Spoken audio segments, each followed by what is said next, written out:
Operation GCD with an Appalachian grin. Adventures and shenanigans, we're diving right in. Out in the holler where the secrets creep, garbage can dudes digging mighty deep. Secret societies, shadows in the pines. Operation GCD of American rebels design. Double J searching deep in his brain hole, past layers of melted hops and bone resin. From cults to cover-ups, we're talking about all of that. So watch your sixth friend and the truth we trust.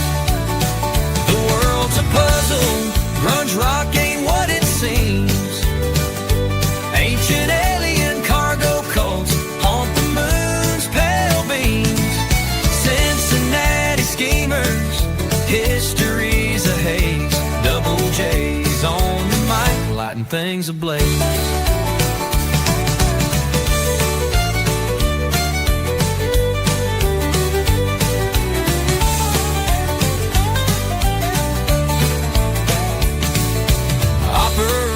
GCD with an Appalachian grin.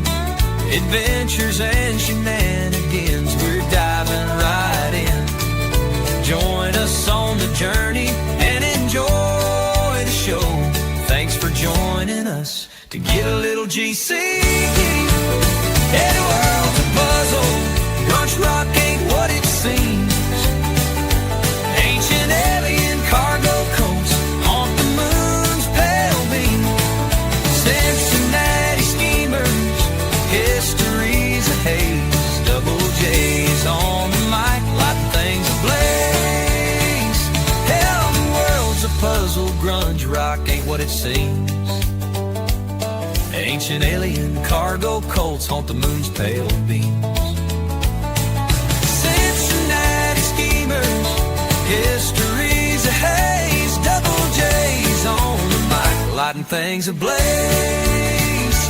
Double J's on the mic, lighting things ablaze.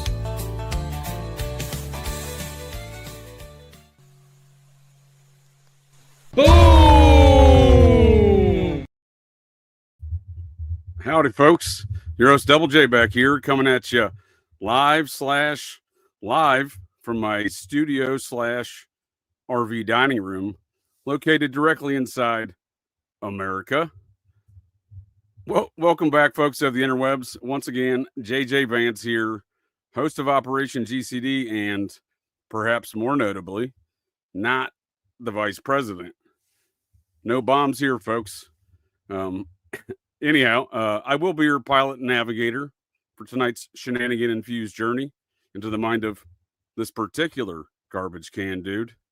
And not going to lie to you, folks, got a real barn burner on deck here tonight. Going to do an occult and esoteric review of the 1987 cinematic masterpiece, Lethal Weapon. One of my favorite films from my youth and still today. Because as we're going to discuss here tonight with tonight's guests, how this actually really well-written film, because Shane Black, the writer, is one of my favorite film writers, especially in the buddy cop genre, if you will. And this film really made his career, as well as, Mel Gibson and Danny Glover. Richard Donner, the director, kind of already had his career made by this point, but it is a all-around barn burner film too there, folks. But the plot line depicts the what I like to describe as former CIA director William Colby, a.k.a. Bill Colby. His wet dream tyrannical nightmares come home on America. That is Operation Gladadio, Air America, the drug trafficking, and the Phoenix program, the assassins and serial killers, if you will. So thanks for joining us here tonight to get a little GCD, folks, and welcome in here our guests. Got Clint from the Third World Assassin YouTube channel. How you doing, sir? Thanks for joining me. Not too bad. GCD. Oh, yeah, definitely. What's new on the Third World Assassin?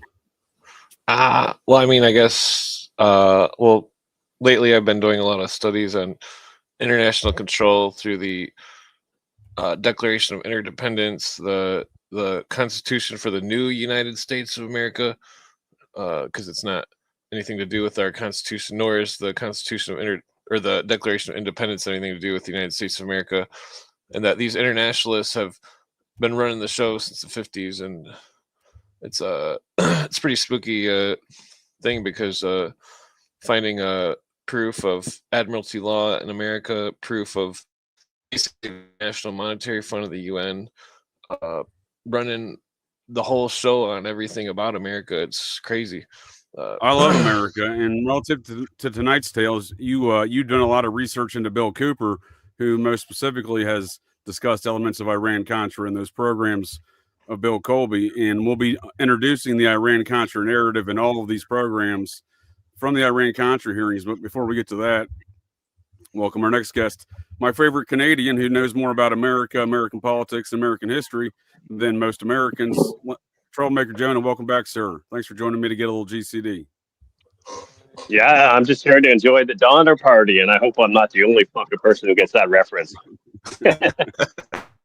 No, that's Richard Donner was a pretty established director, but he really did launch the career of a lot of folks from this film. No, I'm talking the Donner Party where they ate everyone all up, the whole family. No, I understand. I was referencing the Donner Party in Okay. the film. They're all partying with Donner because he made their careers, right? Yeah. And really enjoyed our last conversation, Jonah, regarding many elements that are going to touch into tonight's discussion relative to the PatCon and these ongoing enterprises of Bill Colby. Yeah, and again, too, Clint brought up the whole spooky thing, and I'll just point out, I brought it up on our first conversation with my Patriot there. Everyone should take the time to go ahead and watch or read The Spook Who Sat by the Door. Great book, great movie. And it definitely could come along in the whole Bill Colby aspect or realm of the world, you know. Big time. Again, these are ongoing enterprises.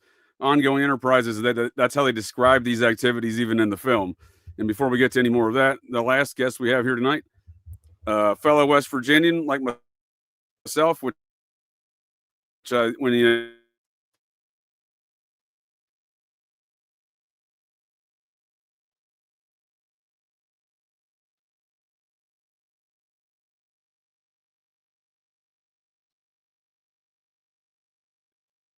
I think you cut out, JJ. You back? Am I back? Yeah, you're back. Am I buddy. back? Shout out, Elon Musk. Landon, greetings, sir. Welcome back. Welcome back to Operation GCD, fellow West Virginian. When I first met you, sir, I thought that's a strange surname, Landon, West Virginia. But thanks for joining me again to get a little GCD. Absolutely, man. I'm super happy to be here, guys, to discuss these topics, man. This is right up my alley. I've been doing a lot of work on IranContra and all the CIA cutout companies around IranContra. And hopefully you guys can we can swing some input into that and discuss this movie. Super cool movie. Just watched it the second time last night. So yeah, it was pretty creepy. I know Jonah was talking earlier about the bathtub scenes. A lot of bathtub scenes. So I find that super occultish. Yeah. So, well, before we go any further, you already hit on one of my questions. I'm going to ask everybody, when was the first time you'd seen this? What was the first thing that stuck in your brain hole? And then what is the thing that sticks in your brain hole today? But before we get to those questions, sir, so I got to describe the film for those who are not familiar with this 1987 cinematic masterpiece, Lethal Weapon. But you're the host of the Daily Dissident podcast. What else you got going on over there? Yeah, just interviewing anybody that I think is interesting and has some good conversation. And I know we've done a lot of work together, and hopefully we can continue that. I'm wanting to start my series on IranContra. I've already kind of laid some groundwork, I guess you could say, for it. But hopefully I'm going to try to run a little series on it, maybe a 6-7 episode series, just breaking it down what history books will not tell you. So that's the passion project at the moment. So super excited about that. Much like my favorite character in life is relative to the things I discuss here is legendary Hollywood film producer Cocaine Bob Evans. you very much in that same regard have that same character in your life of Michael Risconciotos. Reconsuito. I sent you a comment recently, and he's kind of, he claims a lot of things, but one of the interesting things I found in there relative to tonight's discussion is, he claims that he was the trigger behind the failure of Nugan Bank. Nugan Bank was a predecessor to the kind of the BCCI and the early onset of the Iran-Contra business. The CIA's, or not the CIA, but I'm sorry, Bill Colby's, hood rat shit money laundering operation out of Australia. And Bill Colby was literally on the board, and one of his troops from this Material Assistance Command that we're discussing tonight, Colby's boys, or as I like to call them, Colby's queers, because it's not a sexual reference to their proclivities. It's the reference to what they've done to our society that we have a hard time describing these activities. They seem odd and strange elements of our society. And as we've oftentimes discussed, all four of us here at various points in conversations and in the past, a lot of these elements connect, right? A lot of these elements connect. And we see a lot of these elements connecting through folks like Michael Riconosciuto, right, Landon? Absolutely. That's the as me and you say all the time, all roads kind of leading towards this Bill Colby, Cabazon Indian, Michael Riconosciuto, Ronald Reagan, George W. Bush, Daddy Bush connections. This is the start of the terroristic drug trade in America, if you want my honest opinion. So, yes, sir. Well, and authors like Dave McGowan and his Program to Kill have theorized that this is the serial killers that we know as the serial killers, or simply Bill Colby's Phoenix program come home. And lo and behold, you find Michael Aquino is one of those Colby's queers as part of that Phoenix program. And I actually am of the opinion that that man was part of setting up a program here in this PTK Dave McGowan theory of like a Satanic Murder Inc. situation. And that's why we see elements popping up all the time relative to that. Not just this recent shooter here in Idaho, right, up near that Nazi compound, right, that's relative to tonight's discussion and all these ongoing Bill Colby programs, right? But nonetheless, we see things like Richard Ramirez allegedly getting, according to McGowan's Program to Kill, Richard Ramirez gets a one-on-one meeting with LaVey before he goes on his campaign of terror and murder in Los Angeles as the Night Stalker, right? So super weird that just happens, right, JJ? Not that's by coincidence, I would assume. Ooh, buddy, you ain't kidding. You ain't kidding. We'll get into a little bit of that here as the narrative goes, and do appreciate all your gentlemen's time here this evening, and look forward to get into these things. And I see a comment about Idaho Contra, and we'll be introducing those elements here momentarily with some closing statements from the fellow who ran the Iran-Contra hearings back in 1987. And like the movie Asserts that came out in 87, these are ongoing enterprises. I don't think that's by any stretch of any coincidence that this masterpiece of cinema here from 1987, it came out at the same time and these hearings were going on. Right. So, hey, can I jump in there? Please. I just want to point out the date that. I just wanted to point out the date that the movie was released was March 6th. So, you get the 3 6s, obviously, if you want to play the number game. You get the whole connection to the 369 vortex math. But I thought it was really interesting. You get a movie that incorporates all of these, these black programs, and then they're releasing it on 3/6 as a release date. Oh, yeah. And these dates are important. They do anniversaries. We'll get into that tonight too, relative to all these activities. I did want to add about. I do think that what's his name, Aquino, is connected with Gorbachev and a bunch of other stuff. But go on. Well, yeah, I mean, he and it's going to be on my series on my Thursdays. I'm doing the anatomy of satanic panic. I'm currently just building the foundation of the whole psychological operation that revolves around, well, not Muppet Aquino, but revolves around this fellow who was, Phoenix program, psychological operations, Army Special Forces, one of Colby's queers. And he, it's the wake of activities, not only his statements and activities like doing Crowleyan rituals in a castle in Bavaria on NATO military duty, like you're saying. He's got some globalist connections there, if you will. The globalists. But anyhow, my point being there is, this fellow is an interesting character, and it all seems to revolve around him in those regards. one of Colby Squares in that division of the Colby Squares, at least. And it just so happened that this fella, in the wake of wherever he goes, is some strange satanic murders, like the Jeffrey McDonald case at Fort Bragg. He was there at Fort Bragg at the same time at the Special Warfare Center. Jeffrey McDonald was a Special Forces Green Beret medical doctor, but he was a Special Forces Green Beret guy, just like this guy was a Special Forces Green Beret psychological operations officer. So they probably knew each other. He was there. And, it just so happens that him and David Berkowitz have about a 15-month layover together there at Fort Knox. Whoa. So, interesting, and that's so it's just not Ramirez and maybe LeVay. There's a lot of things I'm unpacking on that Thursday series, gents. But tonight we're talking Lethal Weapon, and let me introduce folks to the interwebs again. Thanks for joining us. Let me introduce this closing remarks from the IranContra to kind of set the stage. As soon as I have to watch an ad from C-SPAN, stand by, please. I tried to download this, but it just became a nightmare. These hearings have been about issues much more profound than who did what or knew what in the Iran-Contra.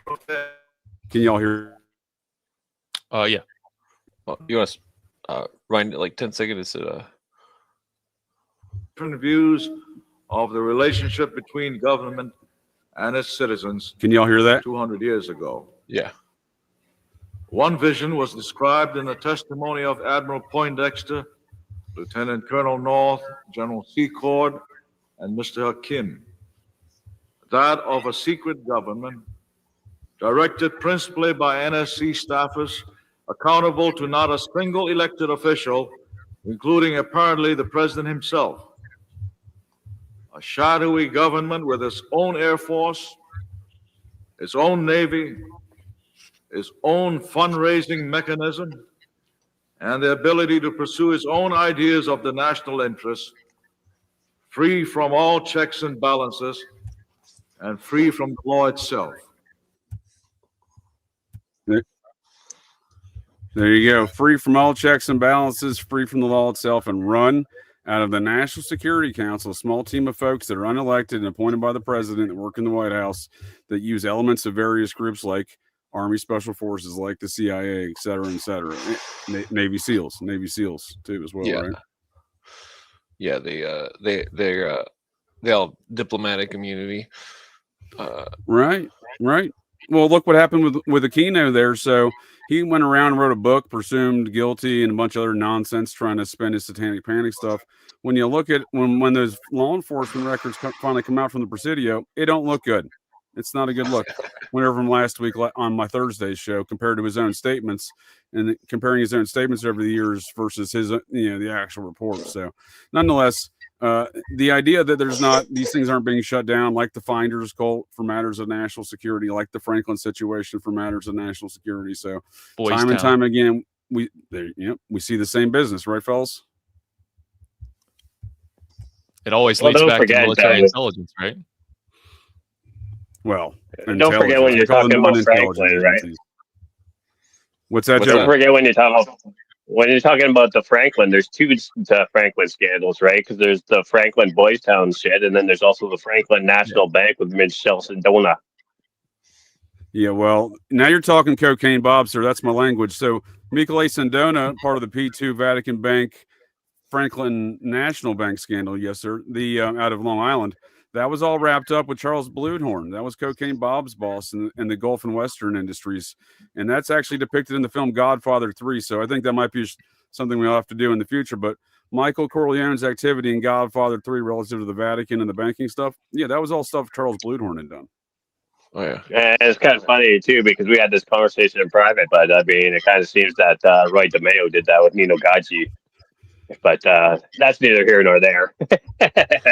But isn't that funny? So we see Cocaine Bob's team, his underling by that point, Barry Diller's running Paramount, but we see them making a story about Cocaine Bob's boss, Charles Bluedhorn, right? Who died a mysterious death in 1983. Oh yeah, that's just funny because I was just talking about Robert Del Kelvy the other night. Right. He's part of that same scandal. Yeah, propaganda duo lodge. Yeah. So before we before we get fully into tonight's tale here with Lethal Weapon, which I'll play a brief trailer for folks who are not up to speed on the narrative. I do want to discuss though, what's up with Mel Gibson? He seems to be really into Bill Colby's programs and telling everybody about it, right? Yeah. Y'all seen this one? I have not. The 1990 comedy film. I will call it a cinematic masterpiece. It was all right. It was decent. Yeah. Bird on a Wire. So it plays a guy I've seen who that. was he was wrapped up. You seen it, Jonah? Yeah.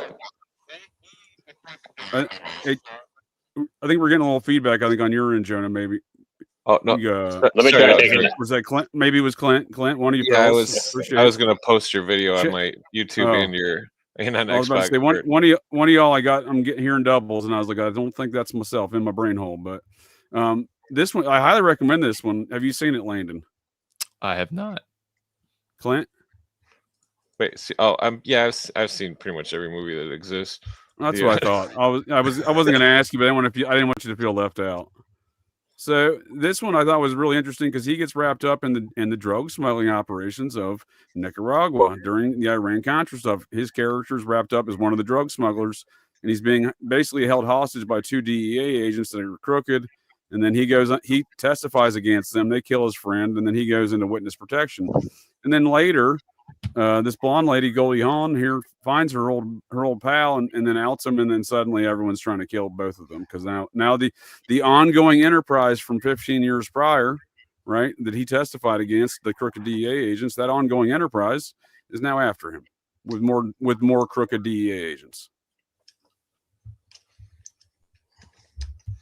Yeah, and that would have been right after the whole Kiki Camarena thing too, right? Which is DEA wasn't actually crooked. That was Felix Castro, was it? What is the one who actually testified at IranContra? Right, but you did have that one. You had that one guy down there in Mexico by the LeBaron fundamentalist Mormon sects. They got a DEA agent. They got murked because the Interpol dude was apparently doing some other stuff. But there's a lot of back and forth there. Then you also have the Matamoros situation down there and centered around that same. It's really the same conversation, and they murked one of the victims. There was the son of a DEA agent. Oh, yeah. It'd be funny if Mel Gibson was actually a member of Countel Pro. Well, dude, he's a psyop. Dude, he's Australian, right? He's Australian, right? Yeah, that's what I was saying.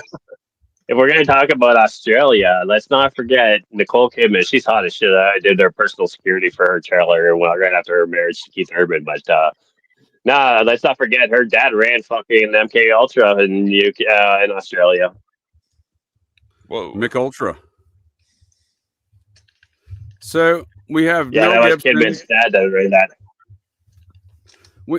For sure. Yeah, no, track and stir, yes. So we have and I don't know much about Mel's background in Australia, but I wouldn't be surprised if he knows the Kidmans, you know what I mean? Oh yeah. And since we're talking about Russell, since we're talking about Australian movies, I always like to point out that if you've never seen Romper Stomper, which was Russell Crowe's first movie, it's definitely an interesting watch. Oh yeah, that's interesting. Oh, sorry. Mel Gibson and Robert Downey Jr., the cocaine head. Yeah. Well, right. But what's interesting is why is Mel? I mean, Mel's not writing these films. He's not casting himself in them, but he finds himself in the Bill Colby tyrannical wet dream ridden film Lethal Weapon, cinematic masterpiece of 1987. Then we see him in 1990 doing Air America and Bird on a Wire, same year. And let's not forget, he's definitely had a couple of those MK Ultra crash outs too in his personal life. Well, I wasn't going to jump ahead to conspiracy theory because what's that, 1994? So he's got a lot of interesting films, more to follow in the future on old Mel. But tonight we're going to do Lethal Weapon. So in regards to that, gents, we'll start with Landon down there, sir. What was the first time you saw this film? What was the biggest thing that stuck out to you then? And then what was the biggest thing that stuck out to you when you saw it here recently for tonight's review? Well, the original, when I first seen Lethal Weapon, was actually the show with Martin Lawrence in it. So that was kind of, I think that was probably a year or two ago that I started actually watching it, and then actually watched the original movie, and I haven't watched 2, 3, or 4, but I have watched 1. And the one that really, like I said, that sticks out to me the most is the opening scene when he just comes out and says it, that they were Phoenix program. He was a Phoenix program killer. You know what I mean? They just say it. And how many people in 1987 are like, well, what's the Phoenix program? You know what I mean? Like, that's what I'm saying. It's right in your face, right? It's right in your face. I believe you meant Damon Wayans Sr. Damon Wayans, yeah. Yeah. Not to be confused with Damon Wayans Jr., who was strangely enough born in the same town I was raised in Huntington, Vermont. I'm wearing my Make Keep Vermont Weird hoodie on today. Thinking about a lot of Vermont stuff there. But yeah, I never saw this. I mean, I remember them making this. I just never seen it. So was the TV series very accurate to these characters then, or did they hide that aspect? Yeah, they kind of hide that. They just watered over it, really. You know what I mean? Yeah. Typical, cheap imitation. Right. Typical. Yeah. So what was the biggest thing? So when did you first see this? The original or the original, probably about a year or two ago, after I finished the series of on the TV on Fox, the Fox TV series. Oh, yeah. Yeah, I seen it in the 80s when it came out. So what was the biggest thing that stuck out to you then when you saw it here for Tonight Show, Landon? The opening scene. Yeah, okay. And then you have the deleted scene that I sent you. That was pretty telling. I mean, it just kind of proves the terroristic aspect of it. You know, the Gladadio on American soil. Sure, dude, because these guys are just wrecking stuff everywhere, right? In the drug trade, and they describe every aspect of the Phoenix program. They literally say Air America. They literally say Phoenix program, right? They don't say Gladadio, but the extenuating circumstances of their activity are obviously Gladadio-like in nature, like you're describing. Right.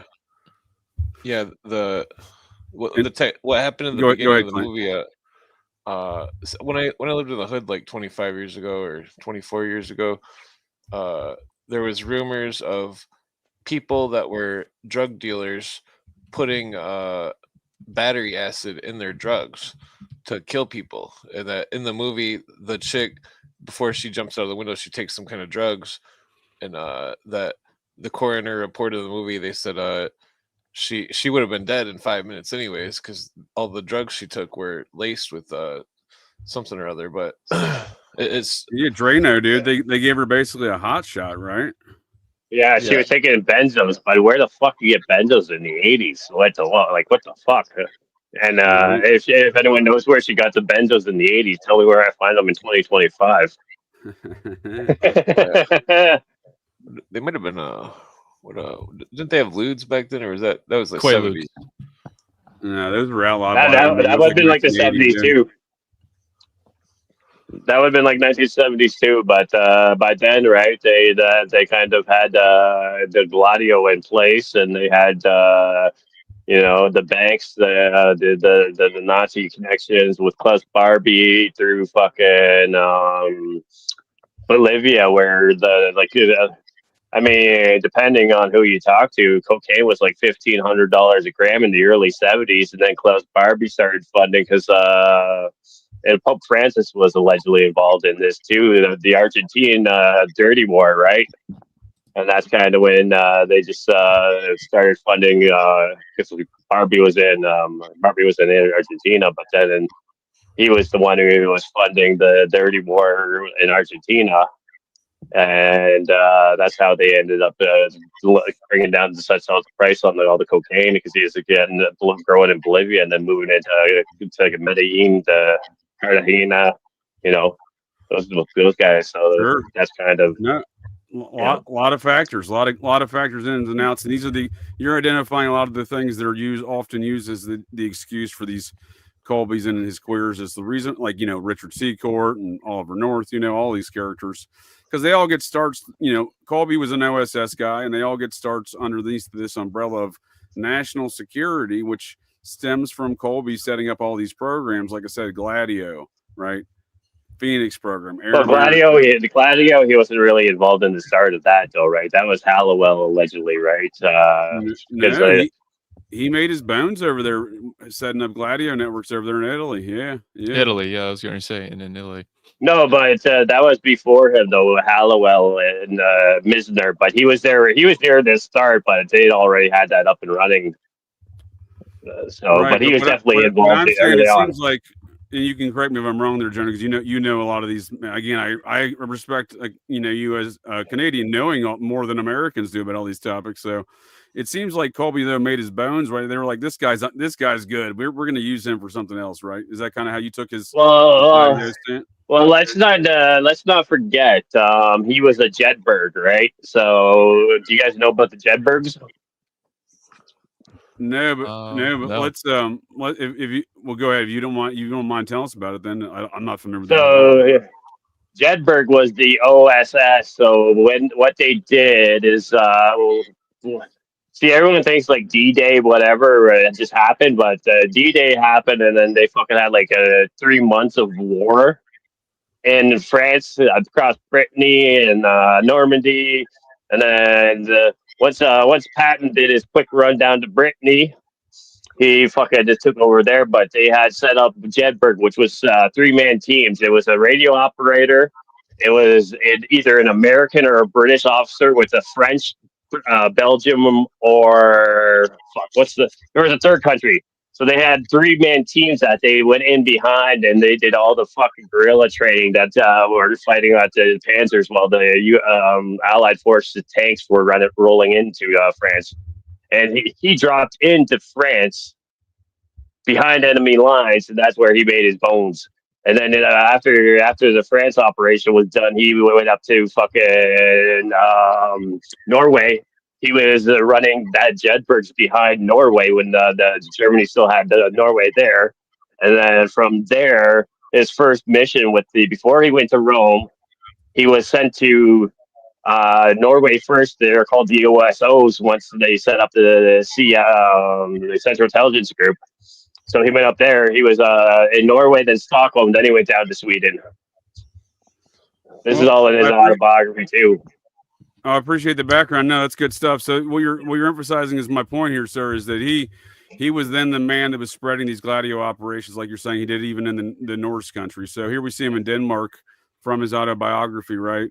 He's talking about setting up these same stay-behind operations, these domestic terror operations they're going to use in which to mold society and pass tyrannical laws, like we saw with the attempts in Oklahoma City with the Biden attempt to pass basically he was senator then, but try to pass that bill that was like the Patriot Act, right? And then we see the Patriot Act nonsense following 9/11. So we see these things going on. That is what Gladadio is in a nutshell. Not to get into the verbiage of whatever that's the practical different programs though is what I was getting at though. Different programs is what I was getting at. It was different programs, different operations, but it's the same concept. The same. Basically, exactly the same ISIS. fundamental. Well, yeah, but it's the same. What's the same fundamental concept, right? They're gonna set up these hood to do hood rat shit things, whatever they want to fund. That is what the Iran-Contra aspect is, right? And then they're gonna do the things that same stuff. So the one difference that I will point out with the Gladadio, again, too, I kind of wanted to make the differentiation. He came in after Jedburgh to the Gladadio program, but the one thing that's different about the Gladadio is that was also set up. I think the name was Hallowell, who was actually he was the handler of Chiang Kai-shek when he was still actually an ally. And he was the one who tied in with Lucky Luciano and the Vatican IOR Bank. So, I mean, I do want to kind of emphasize that, but I'm not discrediting the fact that he was definitely instrumental in the continuation and the application of the Gladadio programs. Can I add something to that? Sure. Yeah, go ahead. So you're speaking about the Vatican, right? And one thing that just pops through my head is like, do you think Italy is kind of running their own reversed Gladadio in the States, per the mafia, or you know what I mean? Are they kind of running their own shindig? Because they obviously have to know about it, right? They see a bunch of Americans rolling in, right? I mean, for me to answer that question, I would say not necessarily a Gladadio. I would say that Yes, the Gladio the esque. mafia. Yeah, the mafia is older, and it kind of comes across as like a Jesuit secret society operation, right? I mean, you can look at all the shit. They want you to believe that like these organizations just popped up, and like that they'll be like, oh, John Gotti killed Castellano because they weren't selling drugs. Lucky Luciano was fucking in prison in the 30s for like hundreds of prostitutes, and then they let him out so he could smuggle heroin and fucking win the Sicily War for the U.S. They had to they had to blackmail Dewey to do the pardon, and then they sent to the Lucky Luciano back, and he was running the French Connection. But they want you to believe that like these people had like a moral code about selling drugs. This is what I'm talking about, Joni. You have a lot of details, sir, and I appreciate your knowledge of all these spooky operations, especially around American history and these alleged national security matters. But before we go any further, gents, Clint, what was your biggest takeaway when you resaw this film, when you saw this again here in preparation for the show? How this pattern of because when I knew I better had try to do some good thinking and stuff before we get on here about this. Yeah, TV show some good thinking. Yeah, well, so the what's it called? That movie we did last time, the Occult movie with Dan Aykroyd. Can you hear me? The Drag Queen? Yeah, Dragnet. Drag Queen. So Dragnet, I didn't expect you to bring stuff about the movie being written after real criminal events in the 80s. And so yeah, this one I was going into the Phoenix program quite a bit, and then I mean, it was all really boring stuff, but it seems as though that it's interesting how they would have like because in the movie he had to see the shrink and he was suicidal and stuff, and right around that time is when there was basically an American Tavistock thing that was I should send you the link to that one, AI Rice Institute or AK Rice Institute, but like there's a precursor to that, some kind of American Tavistock thing about shrinks, and they were using psychology that was used in the military on the military and they were implementing it onto the citizens of the United States, and it was this but there's a lot of movies like that where it's the 80s and there's some kind of shrink and they no, you're making some good points, dude, because I mean that is an aspect of what we're talking about here with this mind controlled assassins, right? Because this is some great Gary Busey in here, and Gary Busey, he he at one point in time he takes his boss there, tells him to lights his arm on fire, and he just grits and bears it, right? Because he's under mind control, right? He's a Phoenix program assassin.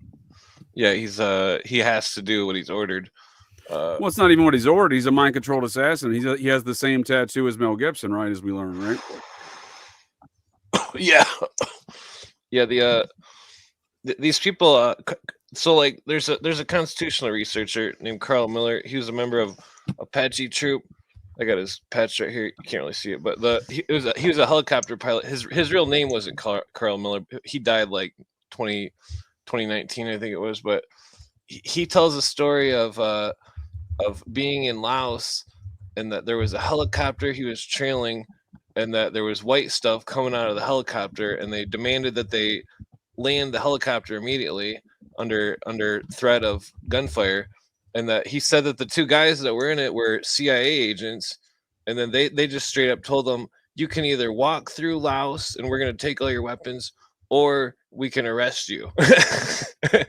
and he said they basically burned their helicopter after they chose to walk through Laos, and he didn't expect that they survived. But it's funny because they could have that could have been Bill Kobe or one of these other people that you're talking about here that fucking were running drugs. Yeah, dude. Well, it's an extensive network, and Jonah joined me a couple weeks ago on Operation GCD Live Wednesdays for some of these PatCon discussions regarding that Nazi compound in northern Idaho with matters relative to Waco, OKC, Ruby Ridge, revolving around folks like Bo Gritz, one of Colby's queers from the Military Assistance Command of Vietnam, Special Forces Green Beret out of Fort Bragg. And Jonas, sir, can you fill in some more details and also let the folks know and us here now on the panel, what was the biggest details that stuck out to you when you first saw this and then when you saw it again?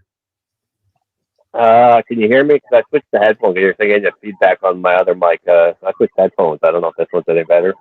Oh, you might actually be better on the other one, sir. I appreciate the effort, though. Let me just go straight speakerphone, see if that works better. Yeah, speaker might work. Fair better. enough. Yeah. So are these related to working any SRI, any JJ? Do you think SRI was kind of Stanford research? Do you think they were kind of predecessing this in the 50s, you know, setting this up to, you know, I know Program to Kill, of course, but do you think they were kind of, you know, doing some psychological work on, you know, stay behind groups such as Gladadio or, you know, the shrink aspect as we were talking about? Yes, sir. That's an excellent question. Not only do I suspect they did, we're talking about varying factions within these intelligent communities or unintelligent communities.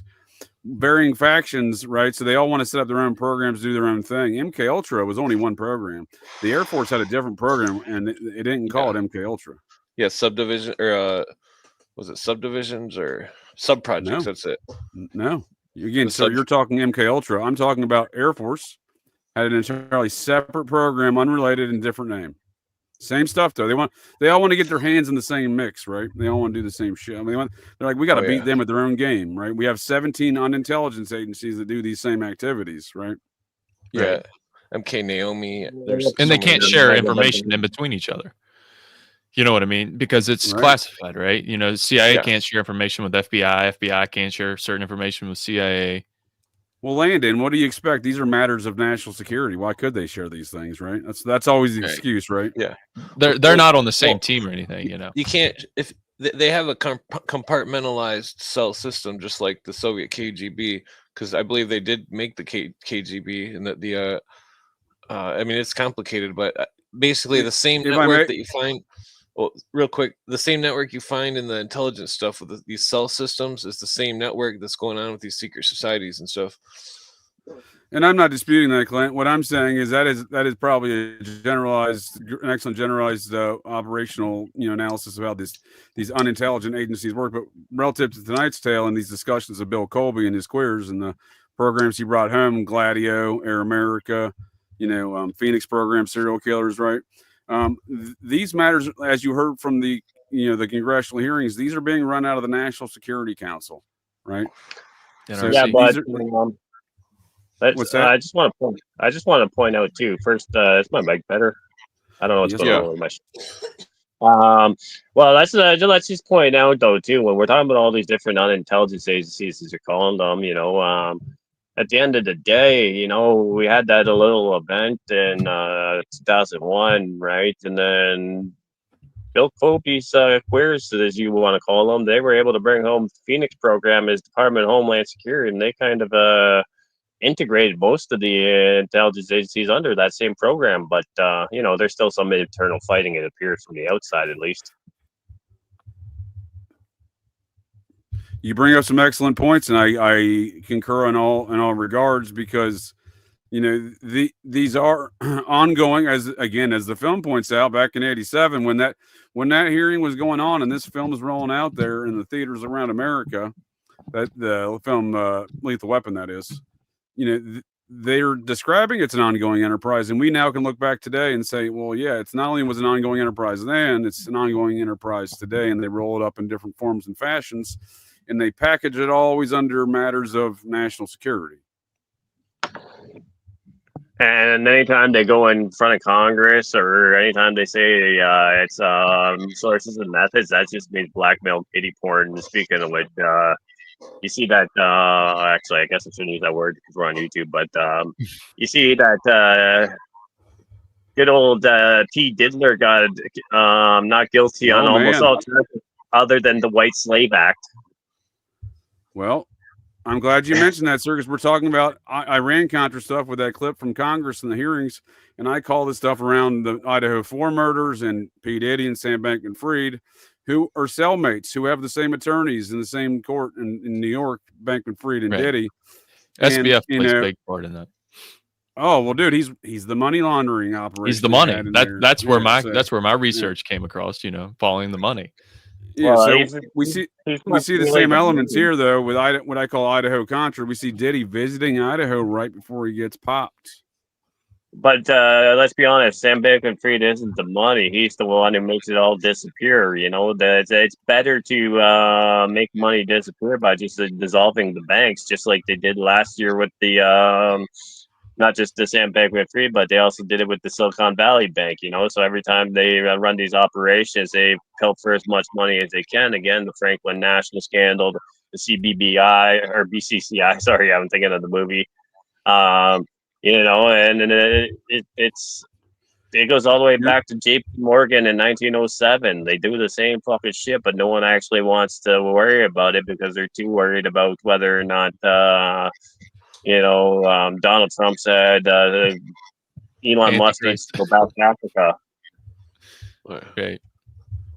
Well, I appreciate all your point. commentary. It is important stuff that says that these things do predate this guy, Bill Colby, but we can draw a circle around these activities relative to the programs he very much established and, franchised out, if you will, and those programs being brought home. So what was the biggest thing that jumped out to you, Jonah, when you saw this here for tonight's show? Well, I first saw it as a kid, and then I just completely forgot. So when you asked me, I was like, "Oh yeah, that's the one, the South African one." No, yeah, I'm in on that one. But I think it isn't that bad. It's top 2 or some shit. But no, I went back and watched it. The first thing that jumped out at me, the scene with the daughter in the bath, and then her kidnapping with the 2 photos I sent you, and then that one quick 30-second clip I sent you. This is the photos they have of her on. It's weird as fuck that the whole family runs in to wish him a happy birthday in the bathroom, and the daughter sits there in her fucking nightie and has a conversation with him. Like, that's weird as fuck. And then actually, when they kidnap her, right, she's wearing like this fucking like it's a blouse and a button down. Yeah, this one.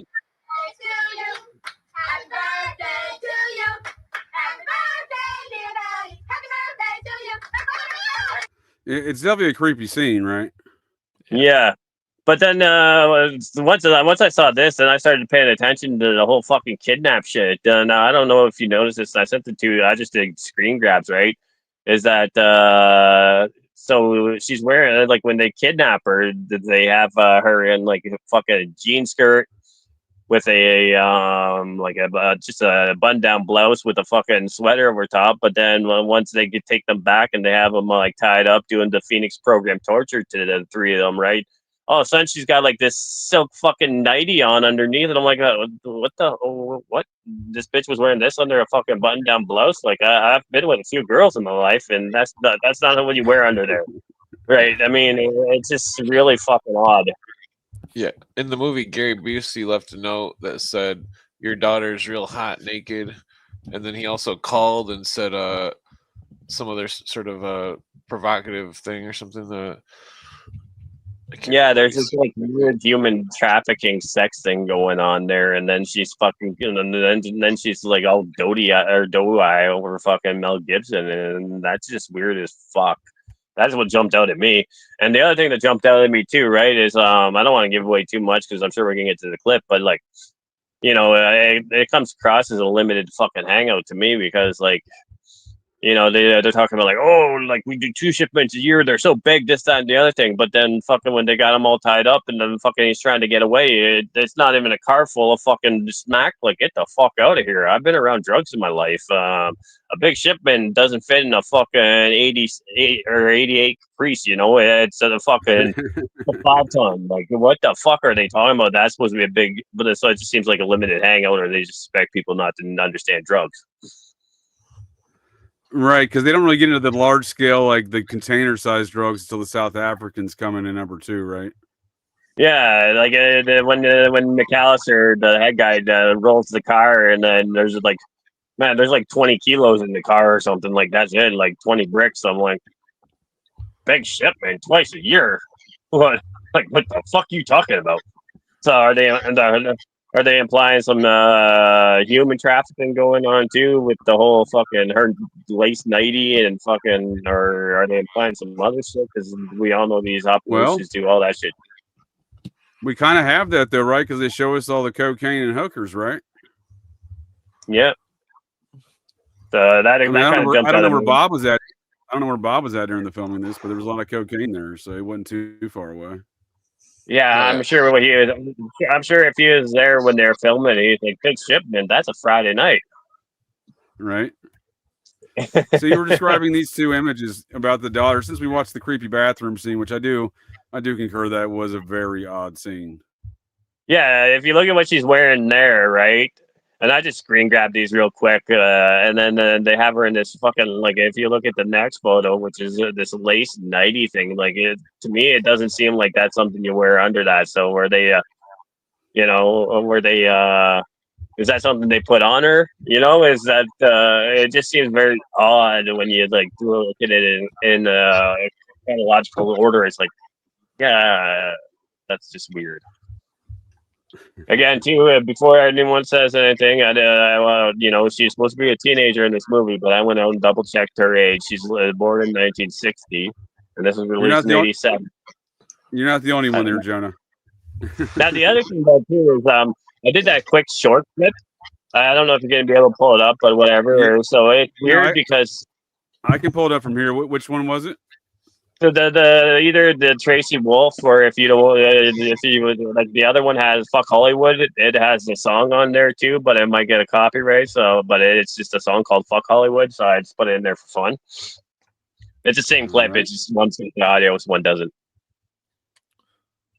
So, were you guys familiar with the whole bathtub ritual thing that went on with the guy from Friends not too long ago? And then, of course, you have Whitney Houston.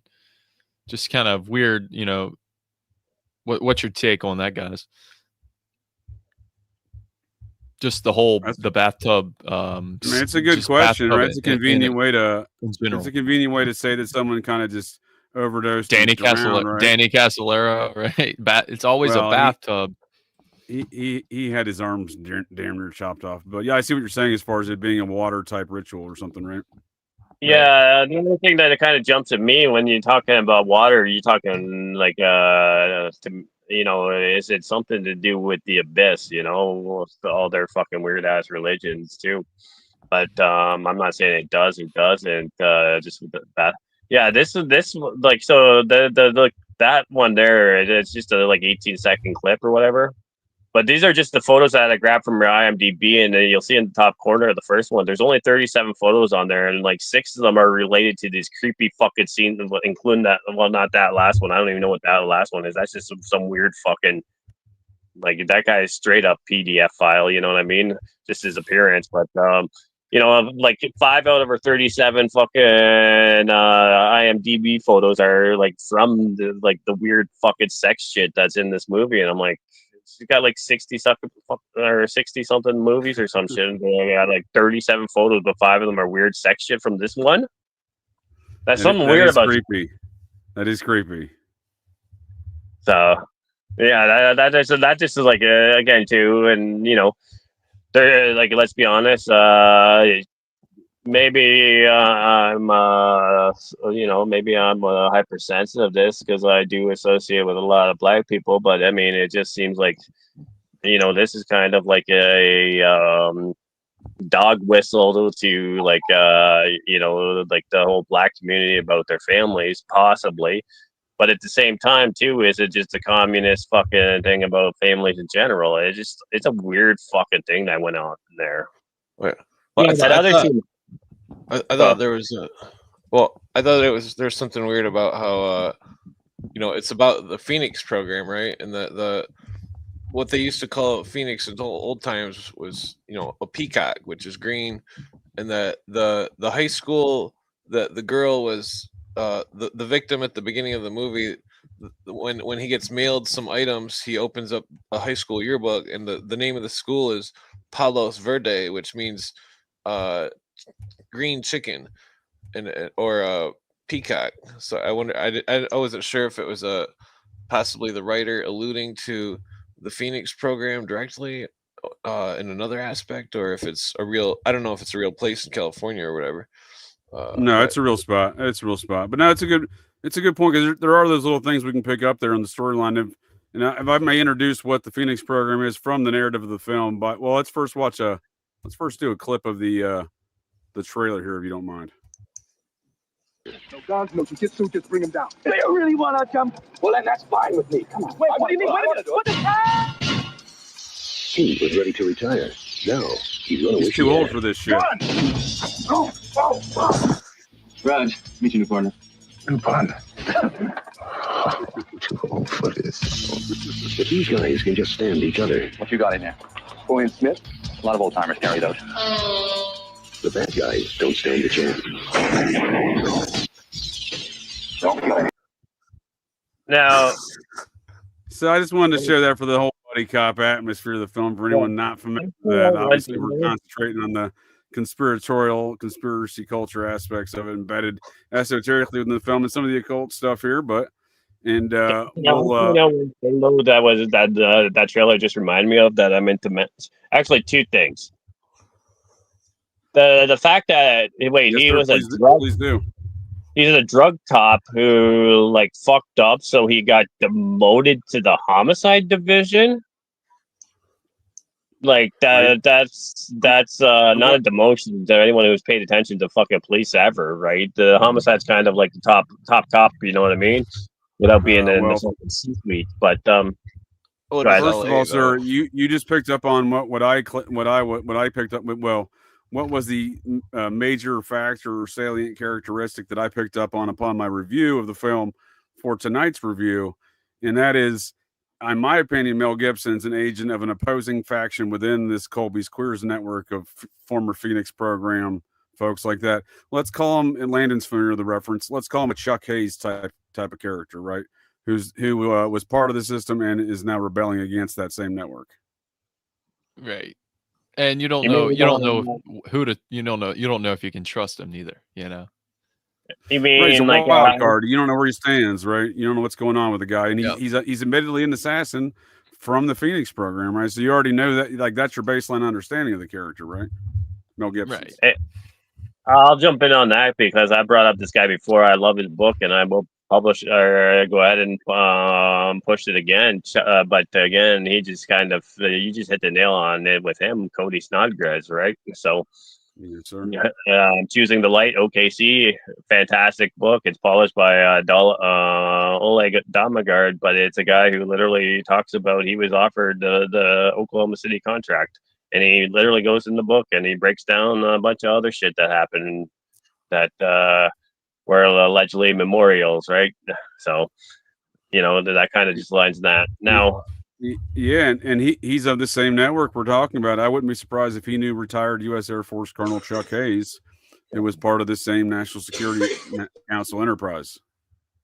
Now, one other thing that I just wanted to remember, and I just wanted to, because I'm Canadian and y'all aren't, so you may not even know the significance of this. But when he's, I was going to clip it, but at the same time, when he's trying to, give head to his sidearm, you know what I'm saying? But in the background, did any of you notice the song that was playing in the background when he was giving oral or fellatio to his pistol? I did not.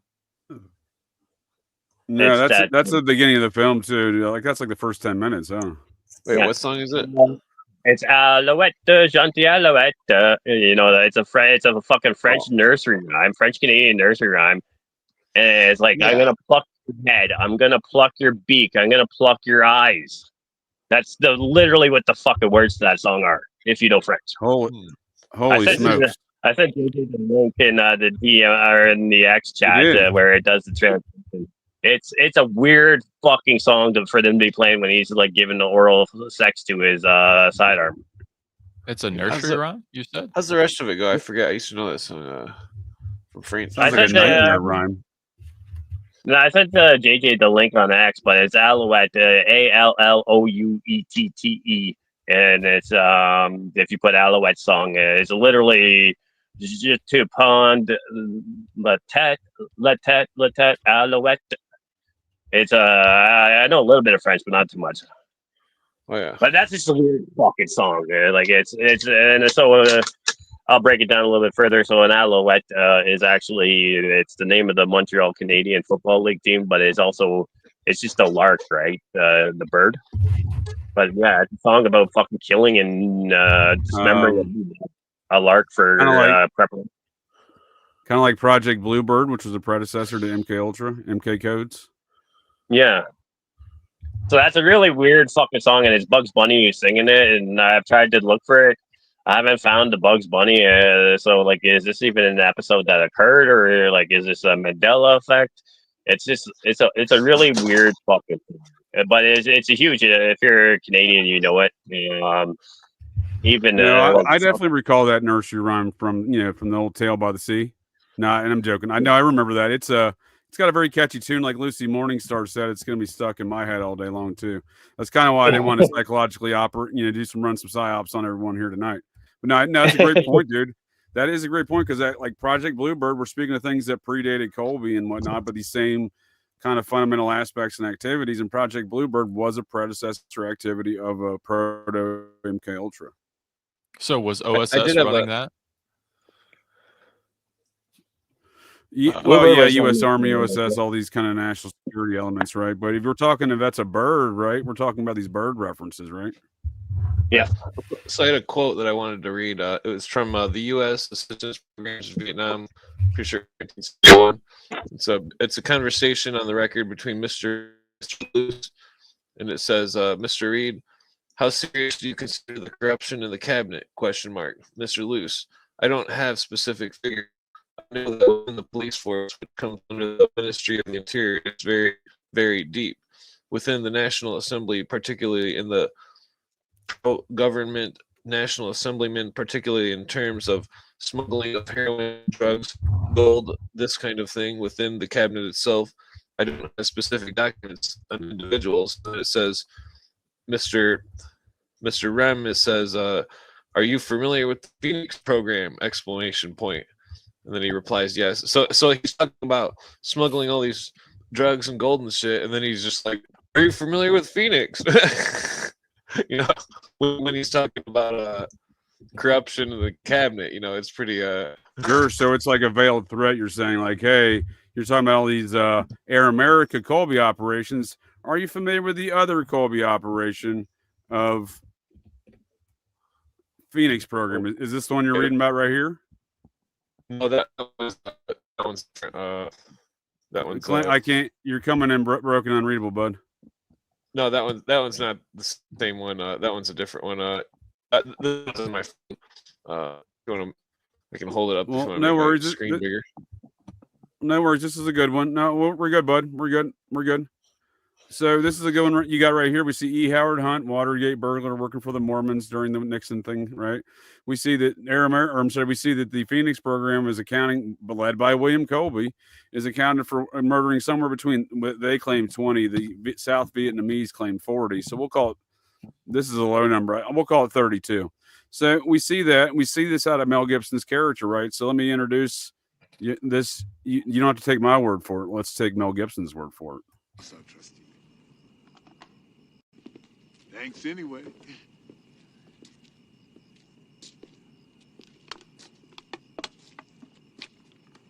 You don't trust me at all, do you? I tell you what, you make it through tomorrow without killing anybody, especially me or yourself, then I'll start trusting you. Fair enough.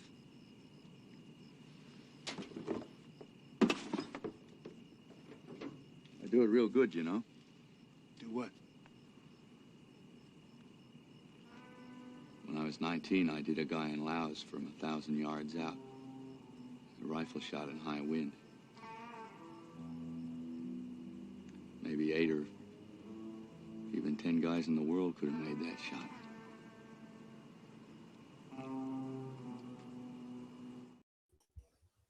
Well, there you go. What are your all's thoughts? And the first time I saw it, I was like, I'd never even heard. I mean, I was a child, so it was one of my teenage years. Upon reviewing the film, then I'm like, man, these assassins. That's the first time I ever looked into like an encyclopedia at the time. There was no interwebs to see.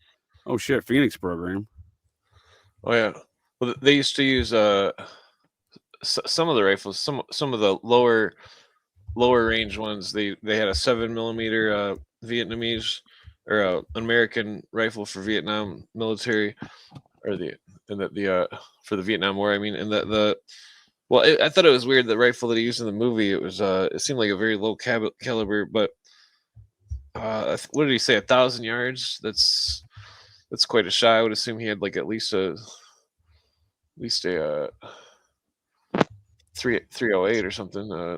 1,000 yards ain't shit these days. I mean, like 3 out of the top 5 shots are from Canadians somehow. Like, what the fuck are we doing? We can't even put our fucking airplane or our helicopters in the air without fucking 500 hours of fucking maintenance. But you get like 3 out of the top 5 sniper shots allegedly.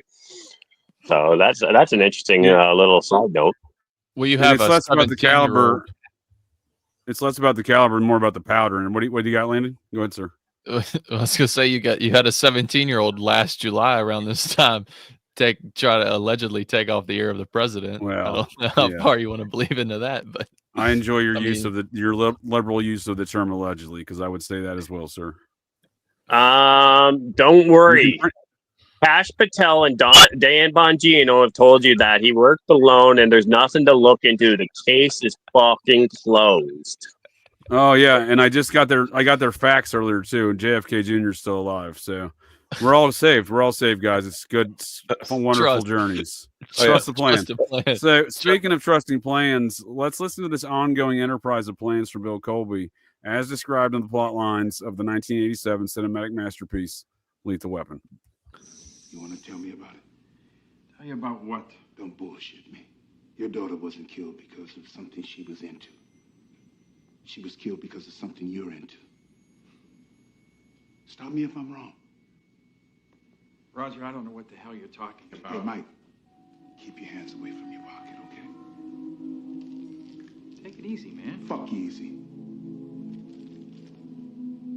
When you called me the other day, you were gonna blow the whistle, right? Blow the whistle on what?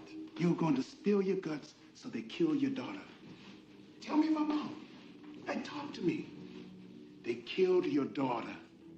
They paid off a hooker to poison your little girl. Talk to me. For Christ's sake, Roger, I've got another daughter. She'll be protected. You can't protect her. You don't know these people. Acquaint me with them. It goes all the way back to the war. I ended up working with a group called Air America, CIA front. They secretly ran the entire war out of Laos. I was with a special unit called Shadow Company. Mercs trained killers. When Charlie was bringing in heroin to finance the VC government, Shadow Company went in, we burned the whole thing down. We killed everybody.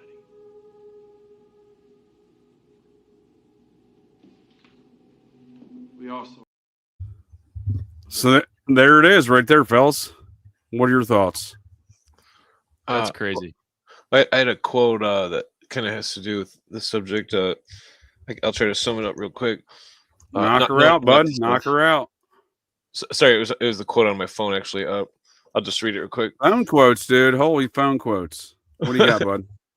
While in Laos, Mr. Shackley, keep in mind this is from the U.S. narcotics control efforts in Southeast Asia. I think it's from 75 or 69 or something. Is this Ted Shackley? I would assume so. It doesn't say the first name.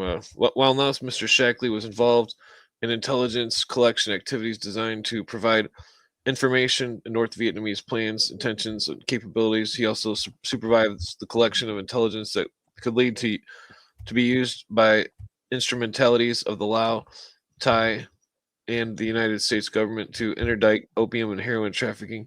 Additionally, Mr. Shackley worked on a program designed to give the Royal Lao government and a guerrilla warfare capability to fight the North Vietnamese invasion in Laos. It was the U.S. policy that no one in a CIA-supported resistance activities could be involved in the use, cultivation, or trafficking of opium or heroin. In addition, Mr. Shackley, it's funny because they're directly saying nobody did anything. Mr. Shackley did not receive or control any income from opium, heroin sales, and did not use such funds to support intelligence or covert activities in Southeast Asia or anywhere else. All of the intelligence programs which Mr. Shackley was involved during his late service in Asia was funded solely by the United States government. Then it goes on to say, Mr. Shackley was stationed in Vietnam from 68 to 72. During this period, the CIA, as a member of the U.S. mission in Vietnam, participated in the Phoenix program. And holy smokes! You're telling me this is one of Colby's queers? Now, fellas, I'm glad you brought up this point here, Clint, because I think this guy might be Gary Busey's character, might be a hit on this guy, because as you'll see here, he's called the Blonde Ghost. He was the director of the Phoenix program, and this is what I'm talking about with these factional divides within these unintelligent groups, right? Yeah. What are your thoughts on director of Phoenix program Ted Theodore Shackley being the character basis, at least in part, for Gary Busey? Yeah, I think that could be because that's kind of what I was. I mean, I wasn't thinking that Shackley was him, but I was thinking that there's got to be one of these people involved in this conspiracy that Gary Busey's character is made after or something. I would think that Sheckley's more the Mr. McAllister, the old dude who fucking burns them in the strip club. Yeah, right? Sure.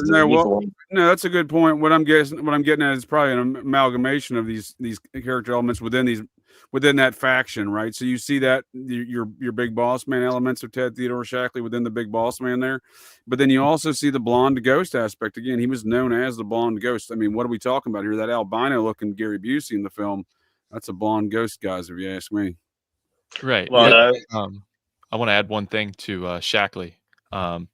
You're speaking on Operation Mongoose and all that, but you get into this can tie you back to the JFK. It does really start when he says it started in the war. You know what I mean? Which war is he talking about? Because he was involved with Johnny Roselli, right?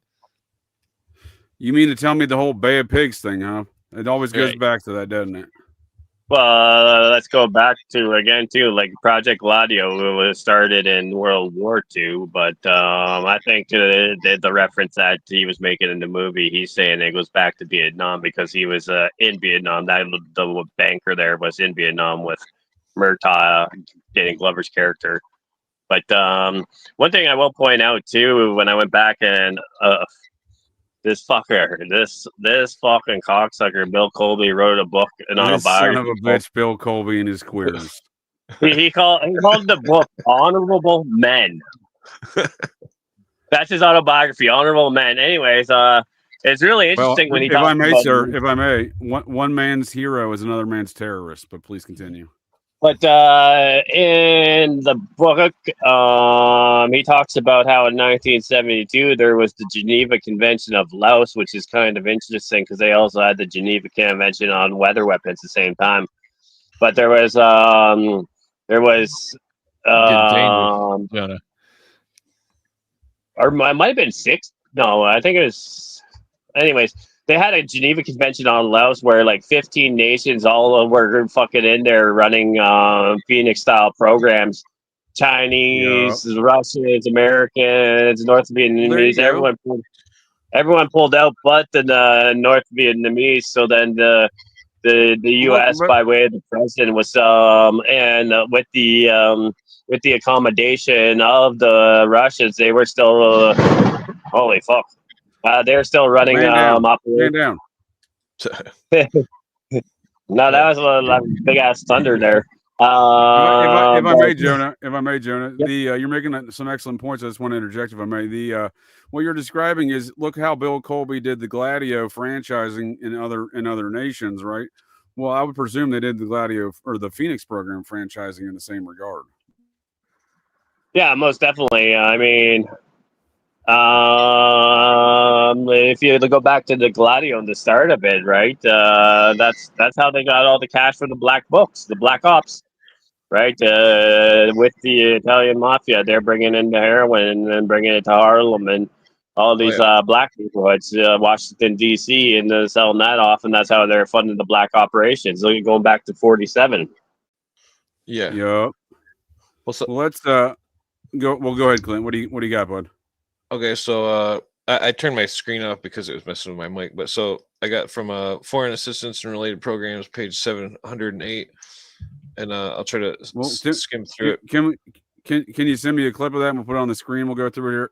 I'll play us out here on no, I'm just kidding. I'll play us a clip of the film, and if you can send that to me on a DM or something, I'll put it on the screen. We can all check it out. Yeah. Well, we get introduced to old Gary Busey, old blonde ghost himself, via the hooker that gets murked. We were talking about earlier, Trixie or Pixie or whatever. We couldn't think of her name. She gets murked at some point because she's seen too much. She witnessed Murtaugh's buddy's daughter getting the hot shot situation. She was in the bed with her, doing who knows what, right? But nonetheless, these are hookers and coke, and we see one of them getting popped right here. Pain? What you got? Part of the device. Oh, this is artwork. This is goddamn artwork. Well, I'm glad you like it. No, you don't get it. This is real pro stuff. I haven't seen anything like this since the war. Come again. Come on. Now, the CIA, they used to hire mercs. They use the exact same setup. Mercury switches, kaplooey, that's heavy shit. Sarge, I think we got something over here the detective wants to see. So there we go. We're even talking about, I mean, they're pretty right in your face with it, right? They're like, this is some merc shit. Yeah. Okay, I sent you the thing on Twitter. Nice. All right. And then I got a couple other ones too. I'll try to get. As soon as we get through that clip, we see then they go talk to the eyewitnesses of this bombing that occurred. There's some, again, domestic terror. They're going to blow up a bomb Merc style in a suburban neighborhood. I mean, correct me if I'm wrong, Jonah. That is, that's right up there. That is Gladadio shit, right? Yeah, I mean, that's really weird as fuck that, because let's be honest, how many times do you actually see some shit blow up in America?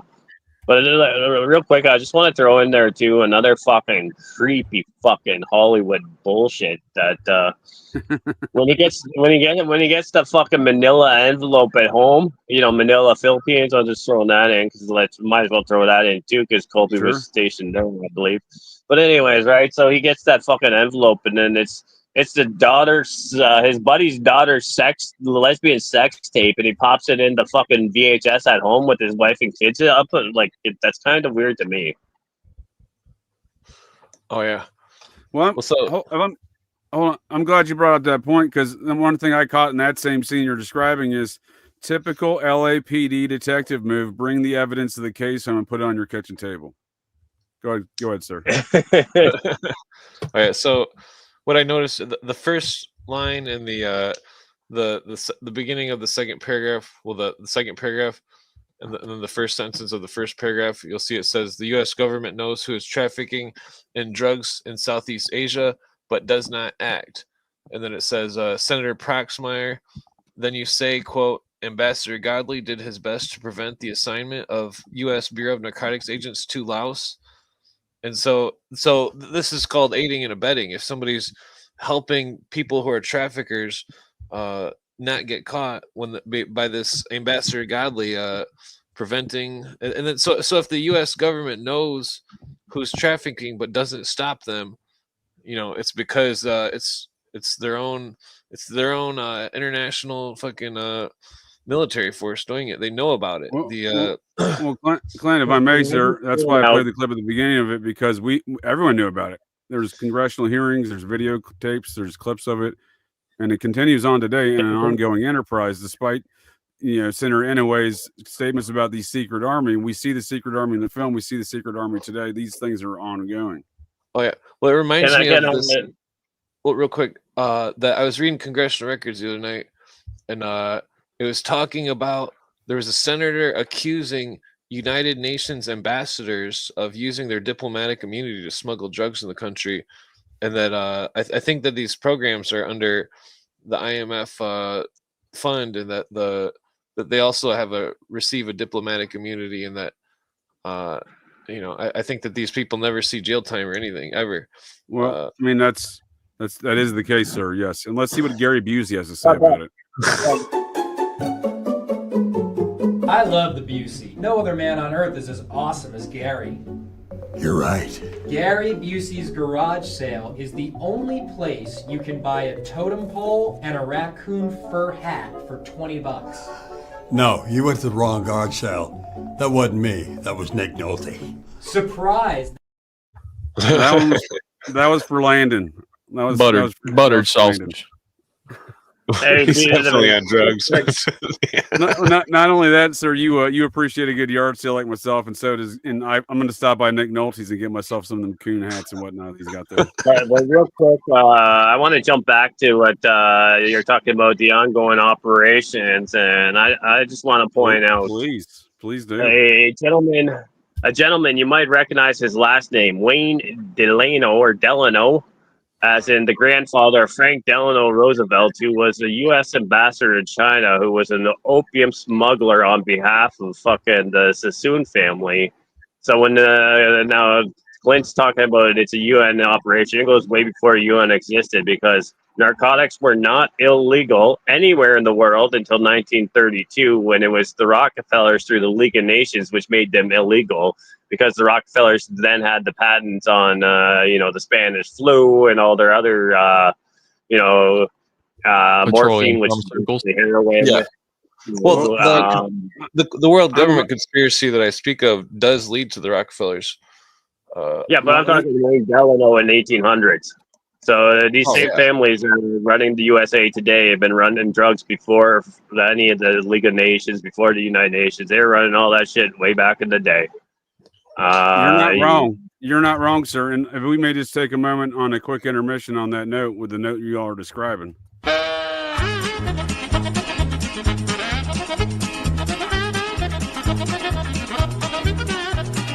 Take a big step back and literally fuck your own face! Now, I don't know what kind of pan-Pacific bullshit power play you're trying to pull here, but Asia Jack is my territory. So whatever you're thinking, you better think again. Otherwise, I'm going to have to head down there, and I will rain down on a godly fucking firestorm upon you. You're going to have to call the fucking United Nations and get a fucking binding resolution to keep me from fucking destroying you. I am talking scorched earth, motherfucker. I will massacre you. I will fuck you up!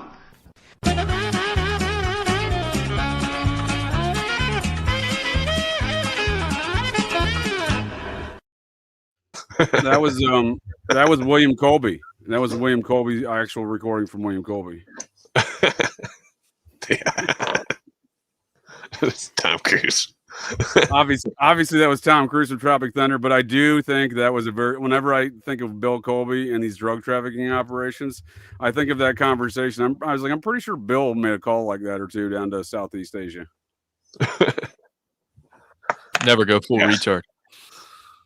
No, but let's get back to the film here, gents. And the next time we saw the Merkin Phoenix program, and Mercury trigger switch, right, where we get the term Merkin from, right? Merc, right? Well, let's see the next scene there. We see Gary Busey's identified with the same tattoo as Mel Gibson's character. We already learned Mel Gibson was part of the Phoenix program, and we now learn that the old ghost that they've seen a couple times here is also a Phoenix program assassin. The plot thickens. Pain.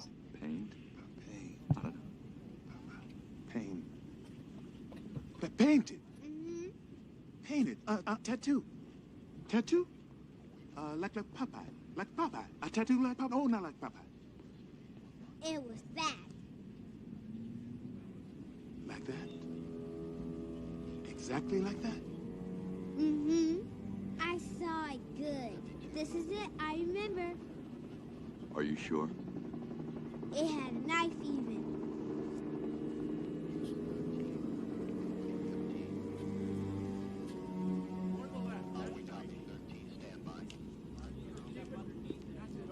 Roger, that's a Special Forces tattoo.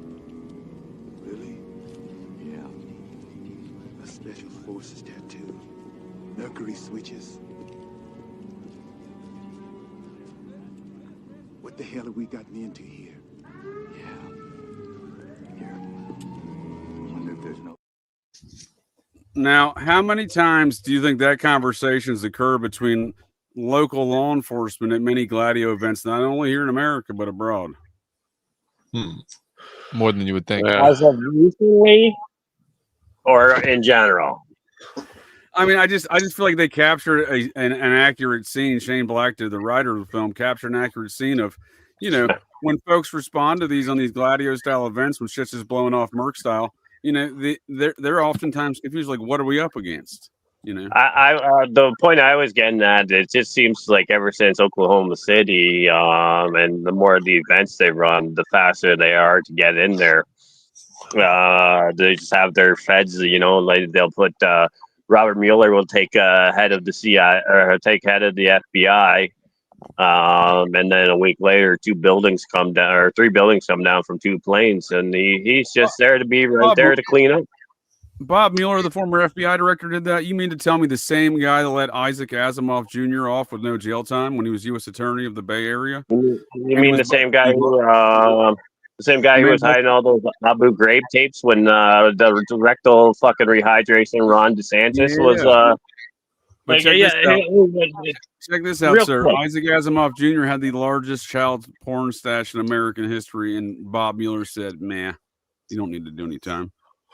Real quick, it's fucked up. I just as we're talking about all these agencies and everything, I just want to point out rectal rehydration Ron.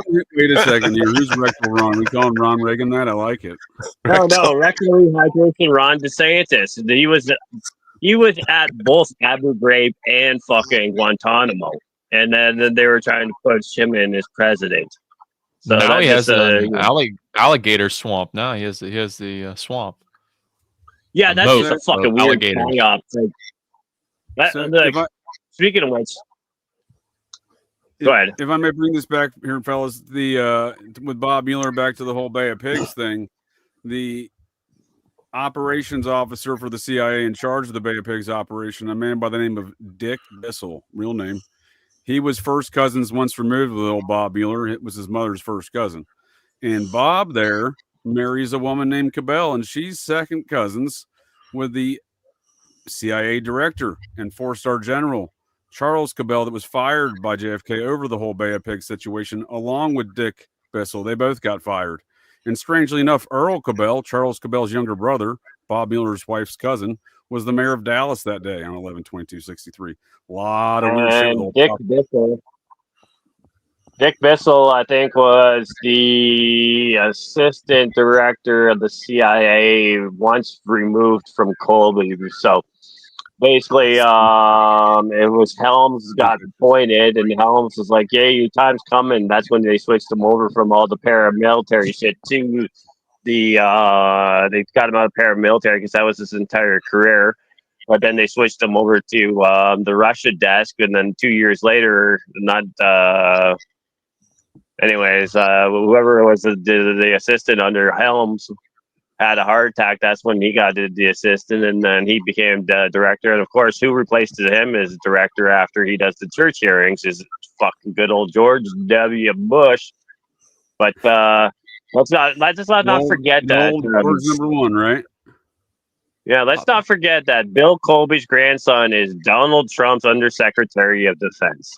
I'll do you on that note, sir. Let's not forget that Bill Colby's son, Carl Colby, was one of the chief witnesses for the state of California in the trumped-up case against Orenthal James Simpson and the murder of Nicole Brown Simpson and Ron Goldman. He just happened to live next door, old Carl Colby, to this mob-run cocaine operation that was being, and with hottie flice hookers involved, that was being run out of Nicole Brown Simpson's condo at the time from 1991 to 1993, where she shared the condo with not only Cato Kalin, because that wasn't OJ's friend, not Orenthal James Simpson, but she shared it with the manager of the Mezzaluna-owned, mob-owned cocaine trafficking restaurant franchise.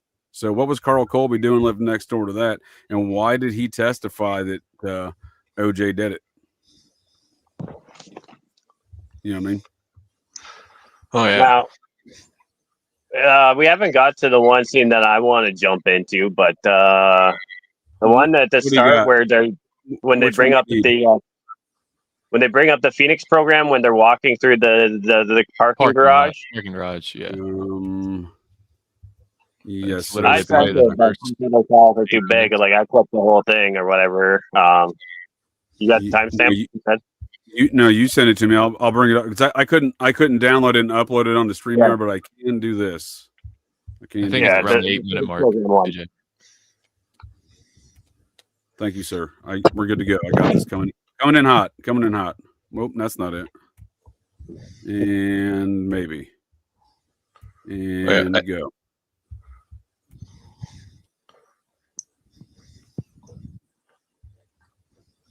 Is it playing?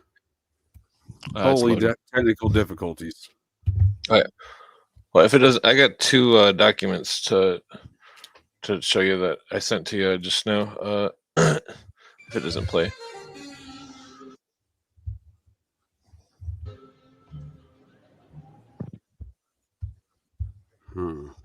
There are those that say you're a good cop. I try.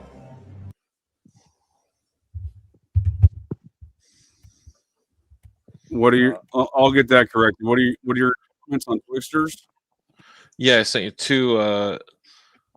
two different screenshots of congressional records from the U.S. Where is it from? I'm pretty sure it's the U.S. narcotics thing or whatever.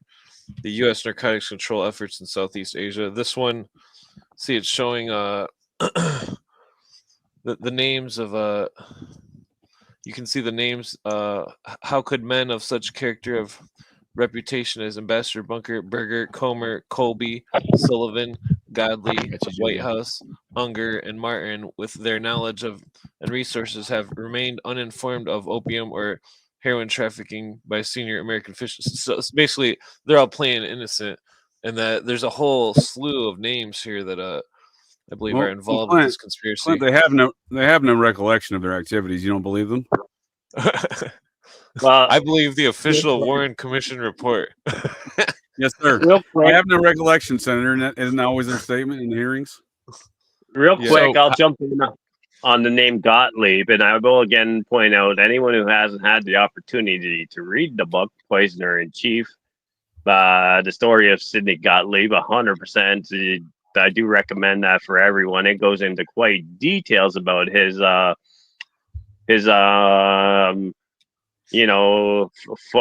fabrication of these toxins, etc., including the one that might have led to Bill Colby's retirement or firing, when he had the snakefish venom that was supposed to be destroyed but got stored in the fucking CIA fridge somewhere. So man. I'm glad you said that, because for a second I thought you were going to tell me Bill Colby didn't just accidentally drown on a canoe while his dinner was sitting on the table at home. Quarter mile away from us. That happened, right? He might not have. Let's be honest, he might be living on an island with Jeffrey Epstein right about now, but who knows?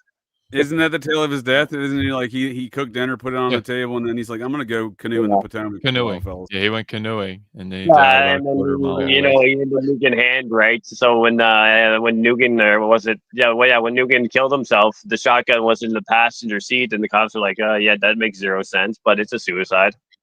Yeah. Yeah. After this clip, can you bring that second thing up? And it's kind of a. Let's hear more about Air America and the Phoenix program and Bill Colby's wet tyrannical dreams that he's unleashed on America. There are those that say you're a good cop.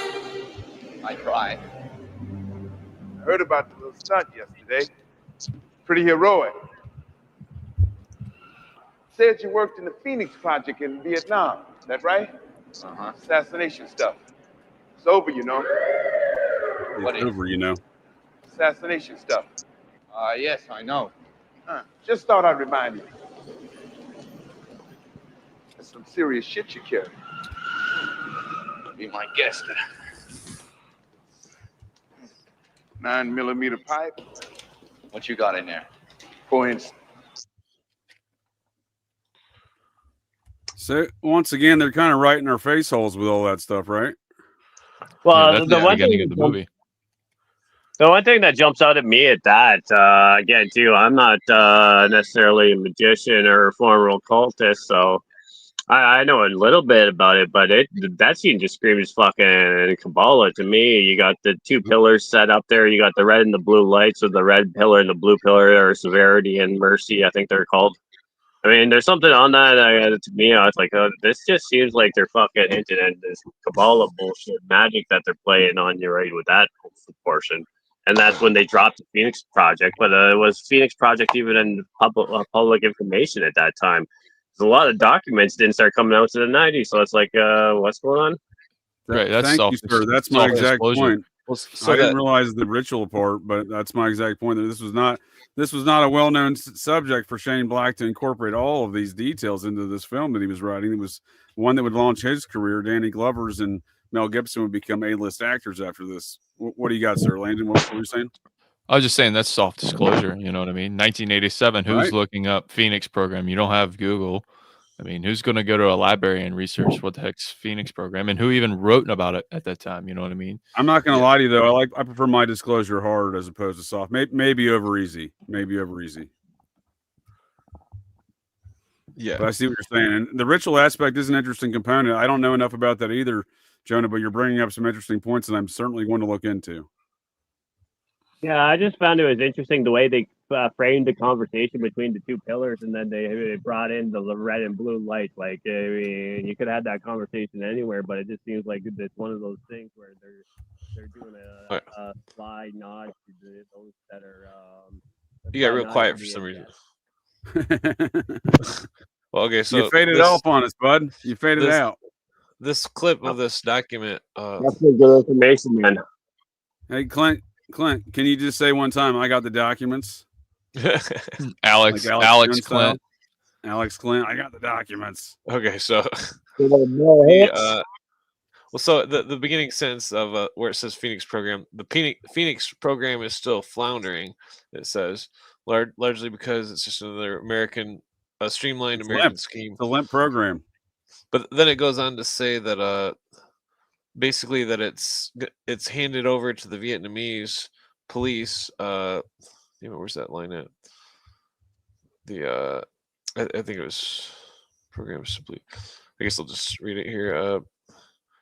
Designed to coordinate intelligence gathering and led to the arrest of top Viet Cong leaders, the program has simply created jealousness and increased inefficiency among the various South Vietnamese who were expected to deal with it, particularly the local military intelligence men. The district level, the police under the Department of the Interior will soon take over the primary responsibilities for Phoenix program. That's a little bit lower on the screen. So basically, it's saying that the Phoenix program was taken over by the Vietnamese police. If you one thing I will point out on the image, if you can scroll down a little bit. I'm a graduate of the University of Phoenix proud. I just got censored by YouTube in my own comment section. What's up? I was just trying to respond to something, man. Oh yeah, they do that to me too. One thing, if I could jump in there, like that, you need some of that business right here. Boom. Yeah, there you go. Okay, go ahead. Yeah, you see the police under the Department of the Interior will soon take over the primary responsibilities for the Phoenix program. So, if I may interject there, you look right here, they're talking about the de-Americanization. De-Americanization. Yeah. That's what I noticed too. Yeah. Well, if I could jump in there, that's not what we're talking about right there. This global interest, this anti-liberty aspects, what have you, the Bill Colby's wet tyrannical dreams. The ultimate goal is right there, de-Americanization. That is their operative missions. That's the communist playbook. Yeah, for sure. Yes, sir. One thing I want to jump into there is, again, the most ironically titled fucking book in all of history, Honorable Men by Bill Colby. He actually goes into these, so with that, he doesn't really go into the Phoenix program, but he sells it up in a positive light that it was CIDG and then PAT, and these were actually programs because back then the CIA budget was just thrown into the DoD budget. I don't know if it still is. So these programs were actually they just mash it in there. They just mash it together. Yeah, these programs were in the funding for the DoD. Again, this is coming straight from Bill Colby's mouth, but again, too, I don't believe a fucking word that motherfucker says. Bill Colby's butt to America's ears, and we see some more of these elements of the Colbyisms in the film. Let's see what Gary Busey was up to when we first see him after those other two scenes. Sergeant McCaskey, pick up line 3. Robbery homicide, McCaskey speaking.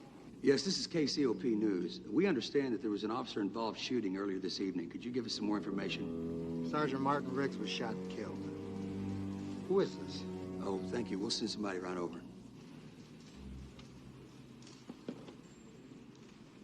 Bingo. Riggs is out of the picture. I want Murtaugh taken alive. He may not talk.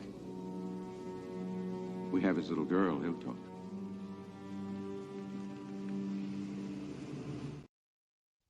There's some terror, right? That's some domestic terror stuff, and a ghostly gator by little ghostly appearance by Busey.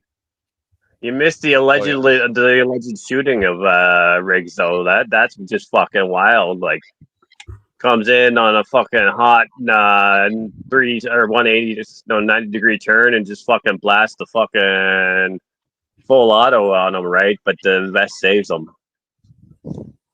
You are correct, sir. I do have that clip. Thank you for reminding me. And Clint is going to talk about this here document. We got the documents, and I'll find that clip. Refugee. This is from refugees from Indochina. I think it was 1979 or something.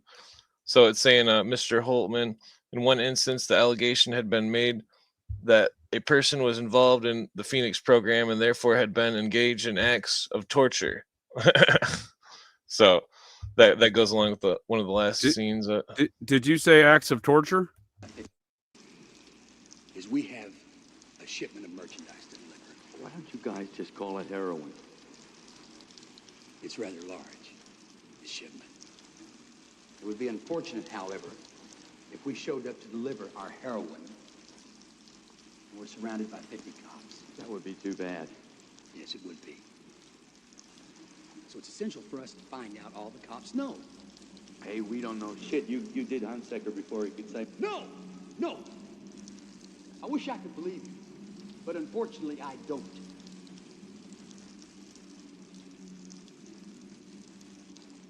Now, if you would kindly tell me everything you know, I promise you I'll kill you quick. I've told you everything I know. He's an angry Busey. He's an angry Busey. Oh yeah.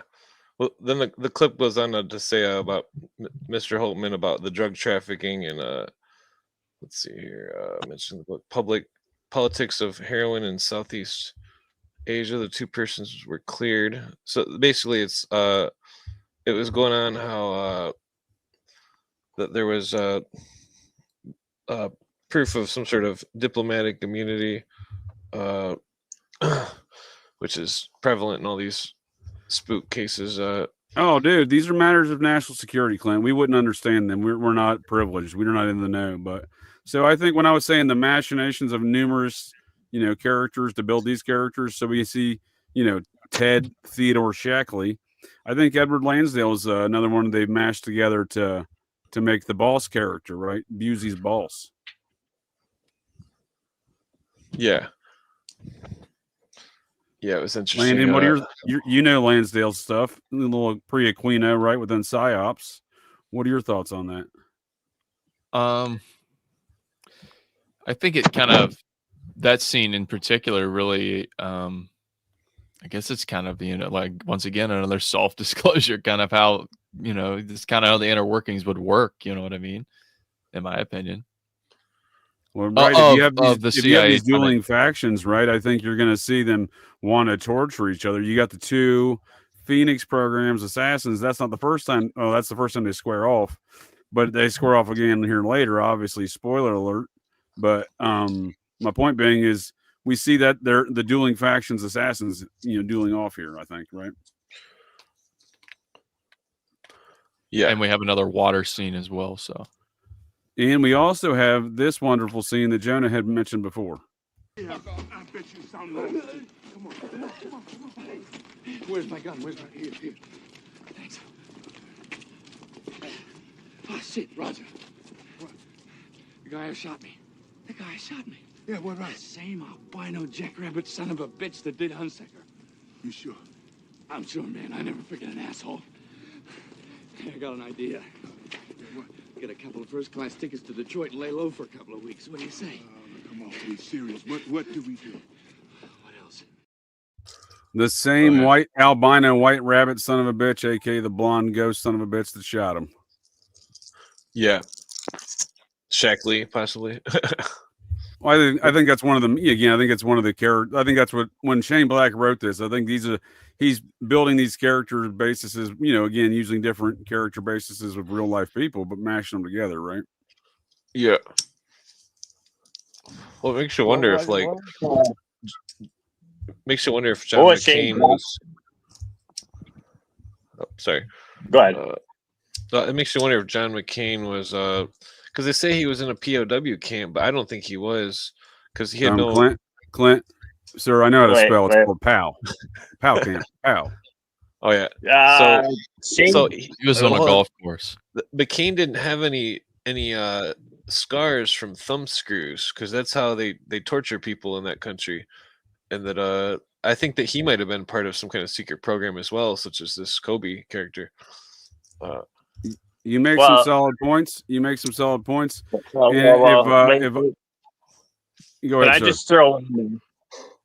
You know, there was also the Admiral John S. McCain, who he was actually the head of Europe Command during the USS Liberty, and he's the one who hid that whole fucking attack, which might not necessarily be an attack on the USS Liberty, but John McCain's dad's the one who did that cover up.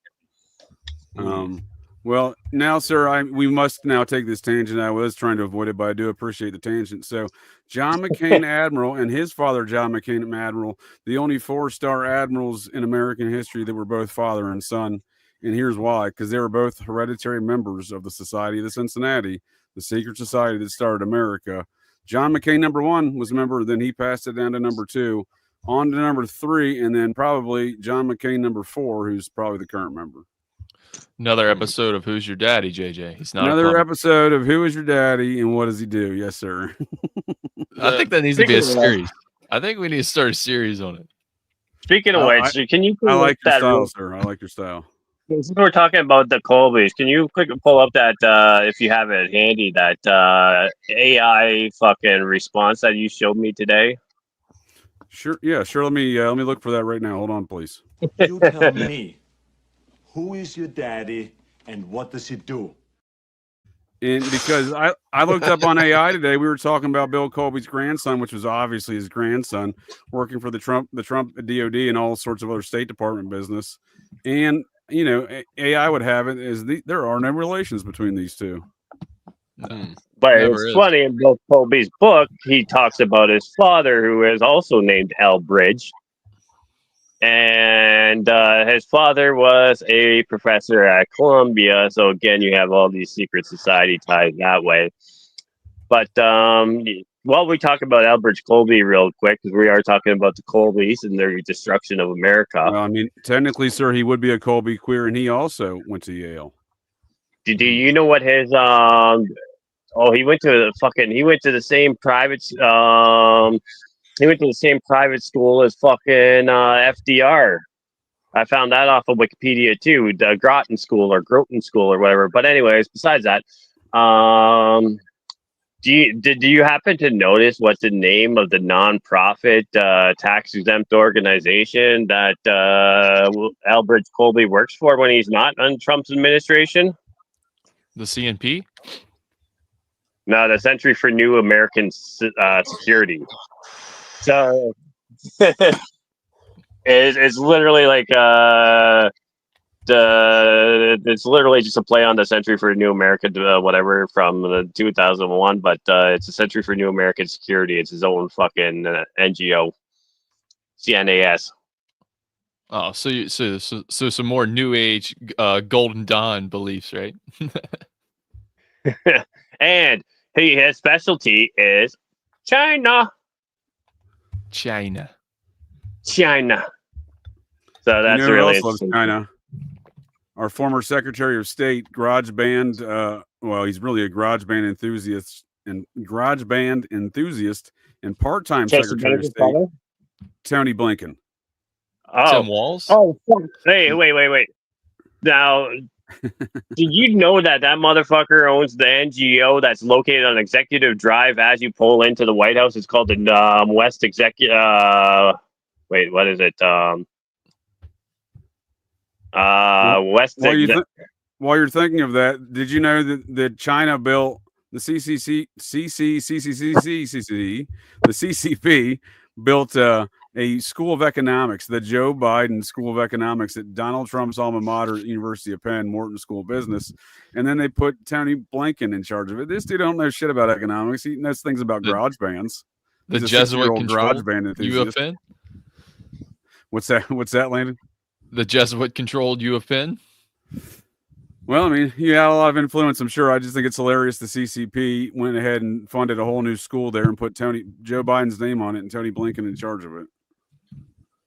And he prefers Anthony.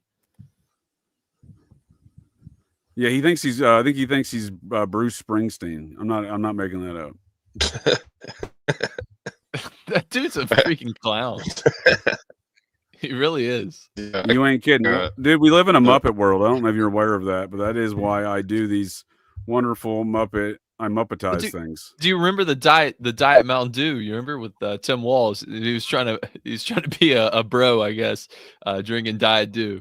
That's why I mentioned you were Diet Dew earlier, because you were drinking Diet Dew. So doing the dew. Well, JJ Walls. Gents, I appreciate your time and conversation this evening on the Occult and Esoteric review of the 1987 cinematic masterpiece, Lethal Weapon. Now I'll do a roundtable here, pass it over to y'all for comments on, your summaries of tonight's discussion and anything you need to plug and whatnot. But Jonah, please, sir, start us off.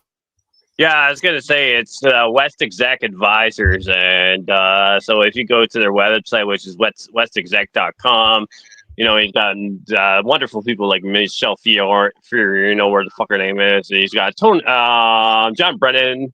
It's his own NGO. It's literally right outside the fucking West Exec, the entrance to the White House.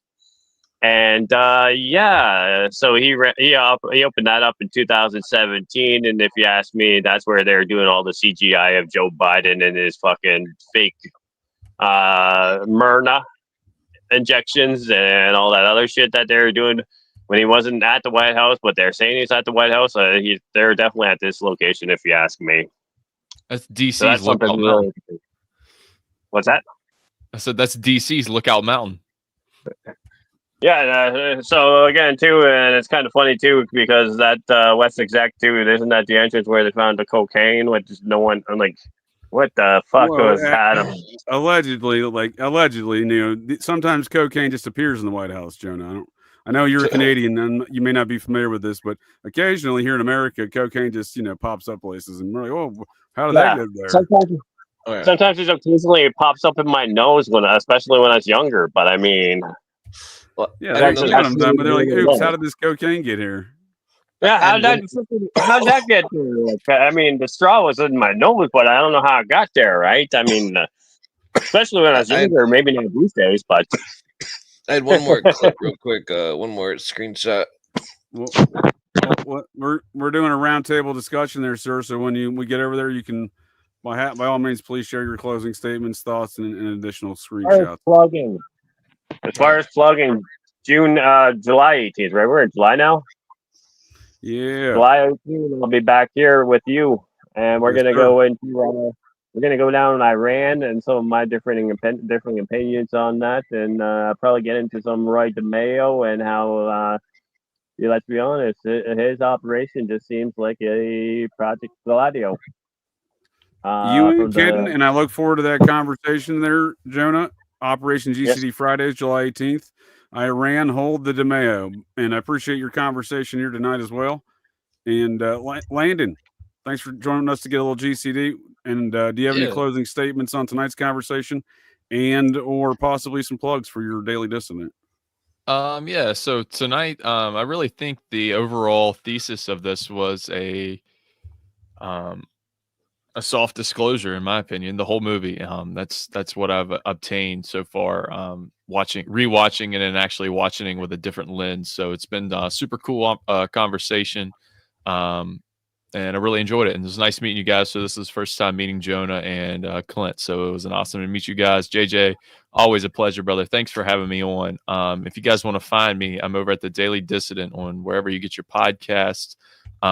We pretty much cover anything and everything that Tucker Carlson won't. So, yeah, look forward to the IranContra / Danny Kessler Octopus series that I'm starting up. So I'm accruing some information. I want to do it well, and I want to do it good in a documentary style format. So look forward to that, and hopefully you guys will check it out. It's been fun. And London, I'll jump in real quick. When it comes to the Lethal Weapon, I will point out go to Lethal Weapon 4 next because it's got Chris Rock and Jet Li in it, and it's kind of Joe Pesci. yeah, it's kind of 2 and 3 were kind of like what you expect from a trilogy. One's the best, two's okay, third, but 4 kind of just comes in new, right? So. Well, I don't disagree in part, but generally speaking, in theory, but I do like a lot of those films just all together. But and I appreciate everyone's commentary here. And Clint's got something else to share with us. And Landon, I look forward to future appearances here, sir, and everything you've shared with your commentary tonight. In fact, if you'd like to join us for that July 18th Fridays and be a co-host here with me when Jonah comes back, that'd be we're awesome. going to be talking a lot of these kind of topics. And Jonah's a man with a lot of details, so. If you'd like to join us for that, I'd certainly enjoy it if you co-host with me. Absolutely. I'll definitely be down. And Clint, sir, as always, you're also a man with a lot of details as well, like the other two guests on our panel. And I believe that the chat has enjoyed all the details we've been sharing tonight. And we got one more here tonight for us. What do you got here? Yeah. So basically, where it says ghosts, you'll see that he goes on to say that the payrolls are obviously padded. And then without reading the whole thing, if you want to scroll down to the bottom.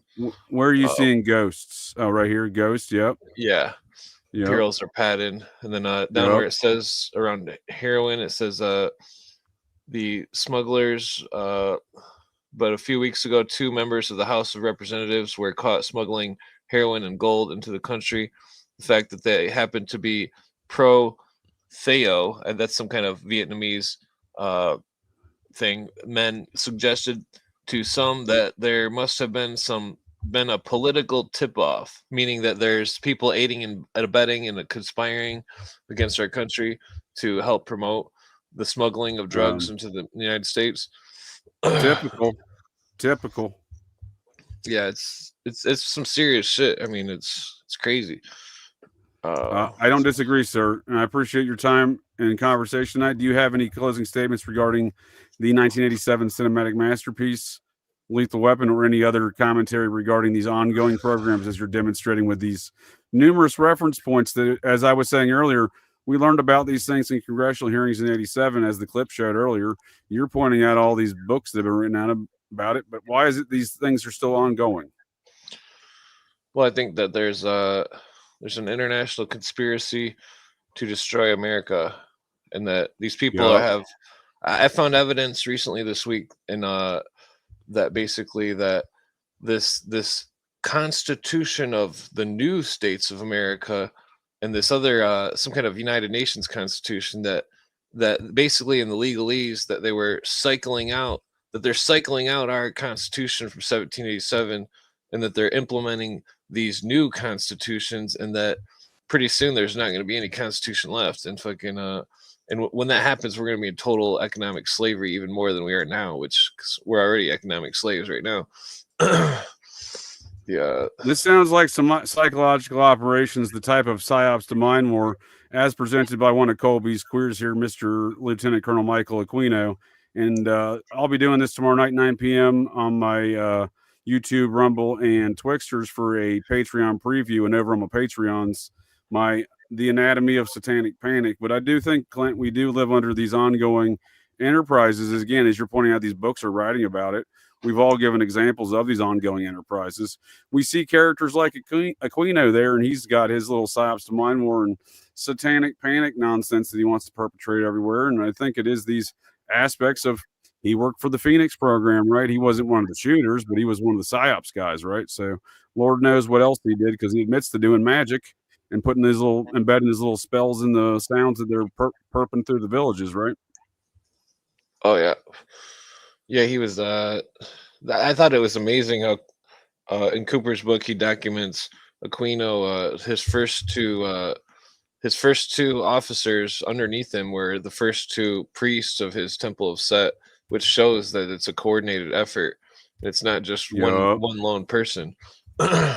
Yup. I got that. I'm glad you pointed that out to me and brought that up. I got that for you right here. We'll go ahead and this was you're like I said in the beginning of the show, so you're a big Cooper fan. I've read it as well, but I'm clearly not as well versed as you are. So, and this is a very interesting aspect that old Bill Cooper put in here is Behold a Pale Horse, right? Yeah.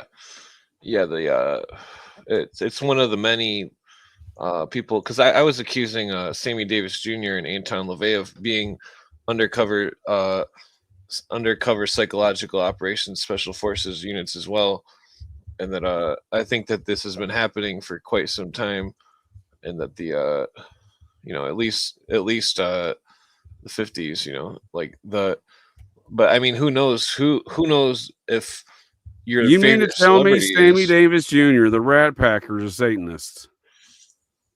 Yeah, he's also Knights of Malta and Sinatra is also definitely Gladadio, right? So that just kind of all lines up. But I will point out, as we talk about Behold the Pale Horse. When 2020 came around, everyone was saying, "No, you got to do it for Grandma." I just pointed out to in 1991, Bill Cooper was saying, "Hey, in 2000, the vacation is going to be the weapon after the infection." So, you know what I'm saying? Being YouTube friendly. So I will point out that he didn't have that in his book before 91, and then people in 2020 still were too fucking stupid to fucking listen. It's silent weapons for quiet wars. Well, on that note, folks of the interwebs, I appreciate you for joining us to get a little GCD, and gents, same to you. Look forward to future film reviews, and hope you all can join me again to get a little GCD. And I tell you what, though, watch out for this guy. He's creepy. Well, that's it. That's the show here, folks. So the next time you're out on the town, visiting your local watering holes, or perhaps just meandering around, and you hear the unmistakable sounds of metal clanking, and you spot signs of a disturbance, but check your six. Look in that garbage can, 'cause you never can tell. The GCDs may be loose in your town.